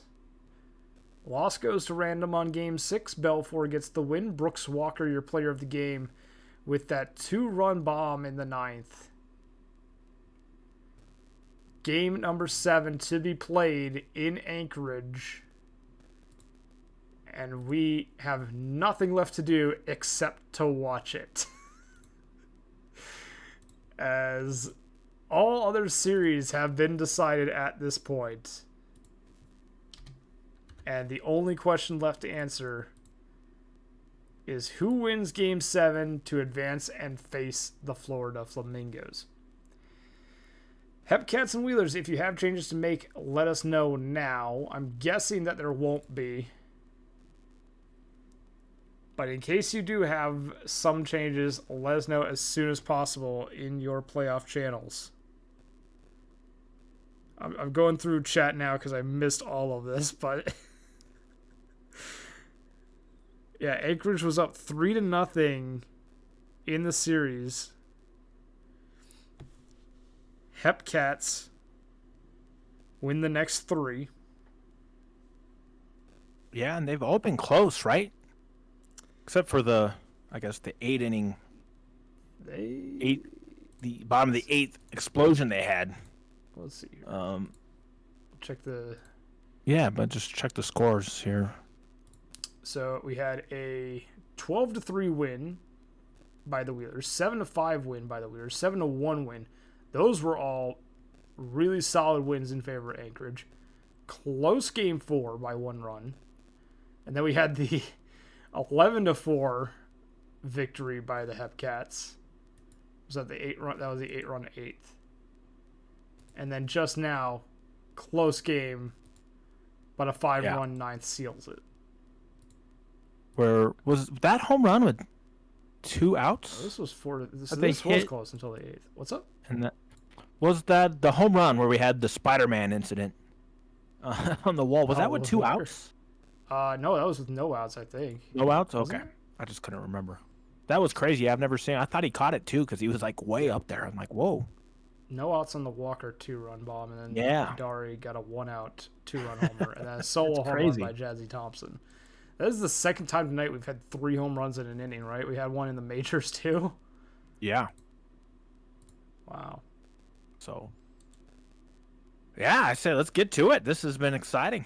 Absolutely. I'm not seeing any changes, so I think we can roll right on into it, right? Mm-hmm. Ziegler and Max Velo. These pitchers have already pitched twice in this series. And Ziegler has been really good against Anchorage in the regular season, 1-0 with a 2.16 ERA. Max Velo has struggled against Kansas City in the regular season, 0-1, 5.06. Wheelers won game number 1. Hepcats won game number 4. So this is kind of a tiebreaker between these two pitchers, as both of their teams have won once while they were pitching. And now we get to see which team comes out on top in the little battle between Velo and Ziegler, as well as in the 7-game semifinal series. We got 1 game left. Chat, you excited? Game number 7. We had... I just want to rehash this here, because this is wild. We had 1 game each in both major series. 1 game that we watched. We had 2 games in the Swifties Flamingos series. We are now on game number 4 of streamed Hepcats Wheelers series. So if you are a fan of one of these two teams, you are really getting your money's worth on tonight's stream with 4 games from your team. Especially if you're a Hepcats fan with 3 wins on stream. Hepcats are undefeated in their streamed games tonight, while Wheelers are undefeated in the Quick Sim games. Does that favor the Hepcats? We'll see. All right, so I think we're ready to get started. So I'll go ahead and start us off. Here we go. Game 7. Play some ball. Teggy, Hidari, and Judge duo up against Max Velo, the starting pitcher for game number 7. Winner take all. Florida Flamingos face the winner of this game in the World Series on Saturday. Nolan Teggy starts off with a strikeout. Now here's Hidari. Struck him out on the 1-2. Arson Judge, 2 away, no one on. Line drive into the gap in right center field. There's the first base hit of game number 7. And it will be a triple by Arson Judge. We're 90 feet from the plate. It's going to be Cow to try and knock them in, but a ground out to third will end the inning prematurely. Bottom of the first. coming up with the Wheelers. Bailey, Plainview, and Giannoulis due up against Ziegler. Bailey, the right fielder. 310 average in the postseason, but it's going to fall to 300 after the strikeout. Plainview now. Grounder to third, over to first in time. Giannoulis now. Fly ball left field, deep. That one is a no-doubter. Anchorage will strike first on the long ball by Ted Giannoulis, the first baseman. Wheeler's out to a 1-0 lead early in this one. Amy 43 grounds out to second base, and that will be out number 3. Wheelers get the first run of the ball game, and the first lead comes with it. Gordon Ems grounds out to second base to start things off from the top of the second. Now it's going to be Brooks Walker. No one on, one away. Fly ball, center field. It's going to be caught. Shallow territory by Trantow. Crawford flies out to right, and that will be the inning. No one on, no one across. Quick 1-2-3 inning in the top of the second. Wheelers due up. Von Caliente fly out to center. Trantow. 217 average in the postseason. Trantow's going to get on board. That's going to be an error against the Kansas City Hepcats defense. Trantow steals second base, and now it's Hartman. Runner in scoring position. Base hit for Hartman. Coming around to score is Trantow. RBI single. Anchorage doubles their lead. 2-0.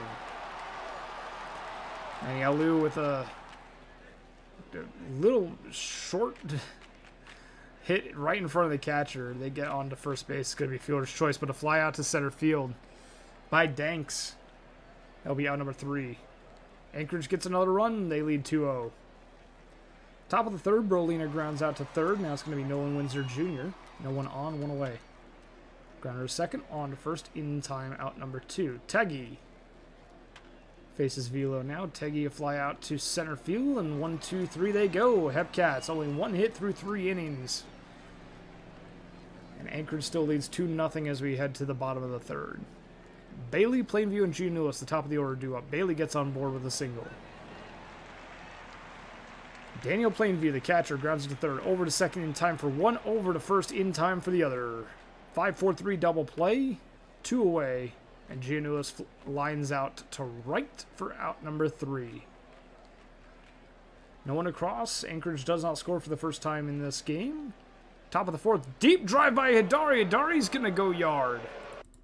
Solo shot by Matsui Hidari. Their second of the postseason. The DH. With 2 long balls in the series. Judge with a base hit. Bloop single is going to get on board. Cow launches that into left, but it's going to be caught right. That one hit right at Manny Alou. Now Gordon Ems is going to ground into the 4-6-3 double play to end the inning. Kansas City gets 1 on the solo shot by Hidari. It's a 1-run ball game. Heading to the bottom of the fourth, Amy 43 flies out to Teggy in center. Now Von Caliente strikes out on the 1-2 pitch. Caden Trantow now will face Ziegler. Trantow, the center fielder. No one on, 2 away. It's going to be caught by the second baseman, Windsor Jr. And the Wheelers go 1-2-3. We head to the top of the fifth. 1-run ball game. Kansas City looking to tie this one up and possibly take a lead. Brooks Walker will line out right to Trantow in center field. Now Crawford, no one on, 1 away. Grounder to shortstop will be out number 2. Brolina. Bloop single just over the head of the leaping shortstop Danks, and Brolina will be on board. Windsor Jr. walks, and now it's first and second. 2 outs for Teggy. Walk drawn. It's going to be Hidari. They homered earlier on in the ball game. Another home run would be massive here, but a strikeout will be what they get instead, leaving the bases loaded. We head to the bottom of the fifth. Anchorage barely leads by a run, Chadwick. Here we go. All right, Ziegler is going to deal. And Judge, or no, Alou's going to get a base hit, or Hartman's going to base hit. Sorry, I'm looking at the wrong score there. Alou is now going to strike out 1-2, and that'll bring up Danks. Runner on. And whoa, what happened there? He tried to tag the runner or something. Runner's at first and second now for Bailey. Bailey is going to fly out the shallow center. 2 outs now, 2 on for Plainview. And he strikes out. So we are now through 5. Anchorage leads 2-1 in Game 7. Top of the 6 is going to be Arson Judge facing Max Velo. Arson Judge is going to fly out the left. First out. Now Cow, who's on fire, is going to hit one to deep left. And oh my goodness, he caught it at the wall. 2 down. Eames is going to hit one to the right, and they're not going to catch that one. Touch them all. Goran Eames. And he ties the game up in the top of the 6 in Game 7 of the Minor League Championship Series. Walker here is going to strike out for the 3rd out, but we're tied at 2 as we go to the bottom of the 6. Anchorage with Giannis, who hits one to the right. Touch them all. Ted Giannis. Anchorage answers right back in the bottom of the 6th. Amy 43 is on fire. Is going to hit one deep too, but it'll be caught for the first out of the inning. EVC now against Mike Boss. Going to get a base hit up the middle. Runner at first. 1 down for Trantow. It's going to ground into the fielder's choice. They'll get the lead runner. Trantow's at first to Hartman. 2 outs, 1 on. He's running. He's safe. Hartman will hit it to left. Get a base hit. The runner keeps going, and they double their lead. It's 4-2 Anchorage in the bottom of the 6th. Alou now will get a base hit. They'll stop the runner at second. Now Danks will draw a walk on the full count. The bases are loaded for Cameron Bailey. It's going to ground out 4-3, but they do get 2 runs. Extend a lead now to 2-run lead. Top of the 7th. Crawford facing Wyatt. Crawford strikes out on the full count. Bring up the 8-hitter, Brolina. Brolina swings and will ground out 4-3. Windsor Jr. going to fly out the left, and now we'll retire the side and stretch time in Game 7. Bottom of the 7th, Plainview is going to lead it off against Mike Boss III. Plainview is going to ground out first base, is unassisted. Giannis, who has a home run, will draw a 3-1 walk. 1 on, 1 out for Amy 43, who's on fire. Hammers one to center. It'll be caught, though. It's 2 down. Runner at first now for EBC, who will fly out the left. And we're through 7 innings in Game 7. 4-2 Anchorage. Heggy's going to lead it off for the Hepcats against Wyatt. He's going to get a leadoff walk. Bring up the DH Hadari. Hadari will strike out on the 2-2. That'll bring up Arson Judge to the 3-hitter. Who's going to draw a 3-0 walk. Runners with first and second, 1 out for Cow. Runner goes. Oh, wow. Runner at second steals third. They're cornered now. Cow hits one deep. Caught, though. But that stolen base will manufacture a run. It's 4-3 with 2 outs. Eames is going to... Oh, is there a balk? It is a balk to second. Base hit. And, oh, they don't send him. But they're cornered with 2 outs with Walker, who will ground out 4-3, and they had a chance to tie it up there in the top of the 8th, but the sac fly will get them closer. Anchorage will be looking for insurance here. 6-7-8 facing Mike Boss. Trantow will hit one deep. Touch them all. Caden Trantow. 5-3 is the lead now for Anchorage. Hartman will swing and ground out 4-3 for the first out of this inning. Alou now, new pitcher, Thorne Belfour. Alou will swing. That will get down. It's a base hit. 1 out base hit for Alou, and that'll bring up 9-hitter Danks. Danks will hit one to center. It will be caught, and we'll go to the top of the order for the Wheelers, Cameron Bailey. Bailey swings, and it will be caught shy of the track in left field. And we're going to the top of the 9th, where Kansas City, can they do it again? They're down 2. Be Crawford facing Joe Random. Crawford's going to get a base hit. Tying run at the plate with no outs, and Brolina. Brolina will bloop a base hit over the second baseman's glove. Runners at first and second. Nobody out for Windsor Jr. What do they do here? He swings and misses on the 0-2. 1 out. Teggy Oh, wild pitch. Oh, my goodness. The tying run's in scoring position. Oh, now the winning run is on base. Or the go-ahead run. Hildari, bases loaded, 1 out. He swings. Caught by the center fielder. They don't tag. It's up to Judge. Bases loaded, 2 outs. He hits it to center. It'll be caught. Anchorage gets the job done. But Kansas City gave them everything they had in this game after falling down 3-0. But Anchorage makes it back to the minor league World Series at this Game 7 win. Wow, AJ. I'm in shock. I thought for sure Kansas City, when they got the first 2 on, I was like, uh-oh, here we go, extra innings. What a series! I mean, they in the ninth. I said in chat, Joe Random went to the mound. Random has been struggling this series, so I was shocked that they were at the mound in the ninth. But they immediately got pulled after surrendering 2 hits, and I mean that was 3 hits rather and a walk. Actually, no, that would have been in the previous inning anyway. So I think it was 2 hits at the start of the ninth. And then food poisoning came in to finish off the job, and I think that was the right call by the Wheelers pitching coach and manager. But wow, what a series that was. Anchorage almost let that slip from their grasp after taking a 3-0 lead in the series, but they finished it off when it mattered, and they are going to be advancing to face Florida in the World Series on Saturday. What's up? Yeah, I was going to say the MVP of the series is? Zach Hartman. There we go.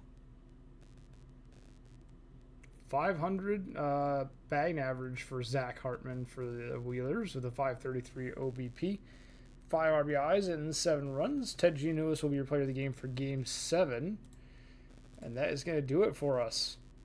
So we have our World Series set in stone for both majors and minors. It's going to be Indy versus Providence in the majors, and it's going to be the Anchorage Wheelers versus the Florida Flamingos for the minor leagues. Let me just go ahead and update this real quick for anyone that stops in last minute while we're doing the upload.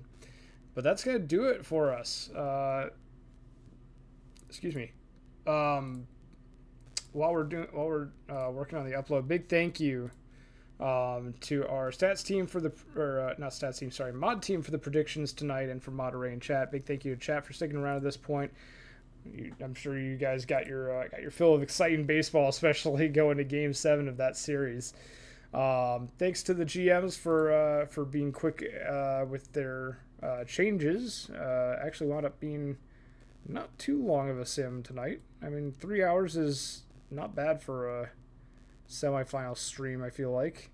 And big thank you to you, Chadwick, for co-hosting. Always a pleasure to have you on the semifinal streams with me. Yeah, I think this is one of the funnest streams to see who makes it to the majors. So, yeah, I enjoyed it. I think this is our 3rd or 4th in a row. So, yeah, we'll keep it going. I'm excited to potentially keep it going into season 49, potentially. Speaking of streams, as mentioned, World Series streams are on Saturday. Every single game will be broadcast for those 2 series, so you will not miss a game if you tune in. None of them will be quick-simmed. We have Rabid taking you through the Minors World Series, Florida versus Anchorage, with Scud co-hosting. And then for the Majors World Series, that night at 6 p.m. Eastern Time, it will be Moosey and Don Marcus hosting, showing you the Providence versus Indianapolis Majors World Series. So be sure to tune into both of those. Time is TBA for the Minors World Series, but it should be in the afternoon, probably like around 1 p.m. or 2 p.m. Eastern Time, I would assume. And then the Majors one is at 6 p.m. Eastern Time. Between then and now, though, we do have another Prospect League stream with Nosbase and with Knifey Man tomorrow. Or sorry, no, it's with you tomorrow night. Yeah, I'm back in the booth for some Prospect League. Yep. They had highlighted it red on the streaming schedule, so I thought it was done already. I'm like, wait a minute, that's not right. So you guys are going to be hosting the Prospect League tomorrow night at 6:30 p.m. Do you have any like little blurb or anything that you want to advertise for it, or just is what we've said enough about? Oh, see, see the stars of tomorrow today. Or see the stars of tomorrow tomorrow, to be more Yeah. exact. Fair enough. Yeah. And then Monday, Wednesday, Friday of next week, we also have more Prospect League streams with Nazbase hosting all of them and Knifey and Chadwick co-hosting one apiece.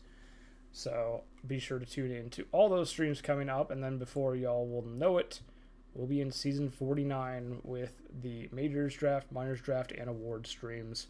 Those being 1 week from today for the Majors Draft. So I'll see everyone back here in exactly 1 week. You'll see everyone here sooner with the Prospect League stream. But I'll be back in 1 week, and then Nazbase will take you through the Minors Draft on Saturday, 1 week from Saturday, and then the following Sunday will be the award stream with Don Marcus. Keep an eye on Game Day channel for all of those upcoming streams and the announcements for those. But I think that's about it for us. Just finishing up the uploads. I see. What's left? So now it's official. It's been uploaded. Well, it's not fully uploaded yet, but it's Oh, nope. I see. It's got the secondary. yeah. It's all good, though. We still got one more step after this too. So, Yeah. chat, if anyone has like asked the booth questions, just want to say something or ask us something, let us know. Got anything you want to talk about, Chadwick? No, not off the top of my head. I mean, right? Real baseball. We're in the All-Star break. And so tomorrow, the second half of the season will start. Should be pretty good. Is there a stam reset before the World Series and minors? I think there is. Is that correct? I don't think there's an official one. I think there's off days in between. All right. Maybe But that's the question. Enoch, if you're still in chat, let us know. Because I'm not positive on that. I think it's like unofficial because like there's off days in between that are long enough to reset the stamina, but I don't think there's an official stamina reset. Maybe I'm wrong. Let me go ahead and post our pay as well in the meantime. No, that's a good question, Casey. Thank you. Yeah. We don't know the answer, but Enoch would. Enoch, are you in chat? where are you? He's in the other. He's still at the watch party. I guess so. Yeah. Maybe they're not watching anymore. Shout out to the watch party members if they're still. Let's see if there's. Are they still in there? Yeah. Yeah, we got JJ, Fetty, Food Poisoning, Jacob, Lumosity Fan, Enoch, RCGG, Stadium Gambler, and T-Stoles. Nice. All hanging out in the Community Events VC. Shout out to all of you. Yes, thank you for sticking around with us. If any of you can hear us, yell at Enoch to answer Colby's question in Twitch chat. Where's the other? Let's see. All right, so it's 8 mil, 4 mil. Okay. Oh, there we go. There It we says yeah. Thank you, Enoch. I thought so. Yeah, that was in the back of my brain. I'm pretty sure there is.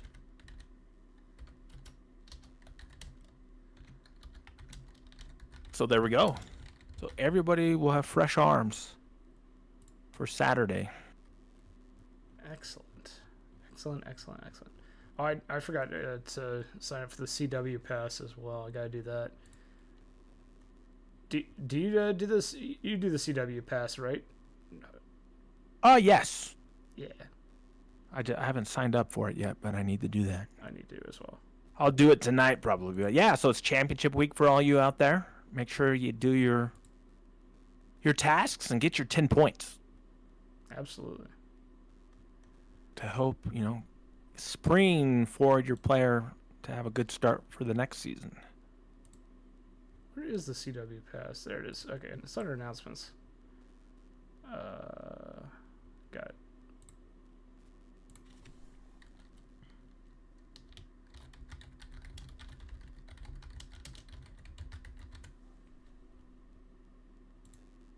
There's Enoch.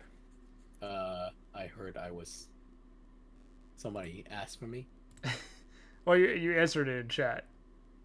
Oh, Because yes. Kobe was just asking about the reset. And the answer to the Mingos is no, because no. Wait.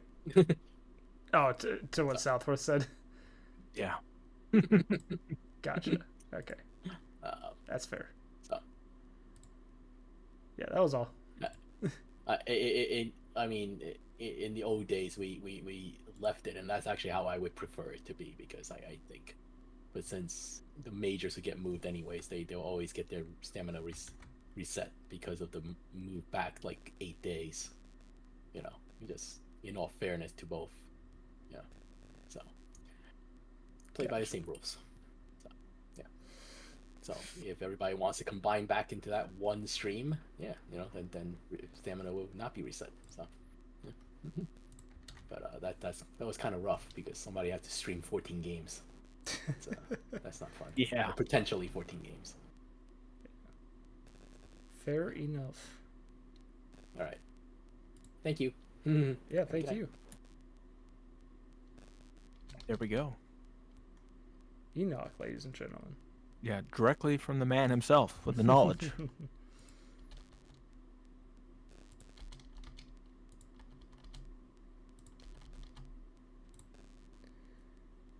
All right. Still working on that file upload. It's taking a little longer than usual, I feel like. Either that or we're just not talking about things as much. Yeah, I don't know. I think we're all a little zapped after what we've seen. Yeah, no kidding. Long stream. We could have been over like a half an hour ago or more, actually, but Kansas City just kept fighting, which is fun. Yeah. It was fun. That was a good stream. That was one of the best, I think. I said in the chat, but if Kansas City had pulled off that Game 7 win after being down in the actual game, if they had pulled off a comeback win to reverse sweep the team that knocked them out in the World Series last season, that could have been in contention, into the discussion for one of the best semifinals in PvE history. It could have been. Oh, for sure. I'm trying to think of like what were some of the best PvE semifinals. There was one that was amazing for a very not great reason, which was there was a Game 7 that was decided by a wild pitch. Whoosh. And that is one of the I remember that vaguely, or I remember that like fairly vividly because there's a Twitch clip about it. That is one of the more viewed Twitch clips for the PvE Sim channel. I think it's under the name Review That Tag because it was I think it was followed up by, it was Game 7, and there was a sack fly where the animation showed that the runner left before the ball was in the glove of the outfielder. Like they didn't tag up. Mm-hmm. But the game ruled it as, oh yeah, they tagged up. And so we were confused about whether or not the runner had actually tagged and scored. And then immediately in like the confusion following that, immediately there was a wild pitch and the next run and the winning run came home to score and walked it off. For a Game 7 walk-off wild pitch. Wow. I'll have to watch that. I'll have to track that down. I think I have it bookmarked. I'll send it your way. Because that one was a wild one. All right. We're just finishing up the last part of the upload. We should be finished now. Let me just double check. Yep, we are all set. So thank you once again, everyone, for sticking around to this point. Much appreciated. Tune in on Saturday for both World Series streams. We'll hope to see you in the chat then. Other than that, have a great weekend, everyone. A good Friday first and foremost, and then a great weekend. But that's going to do it for us. Take care, everyone.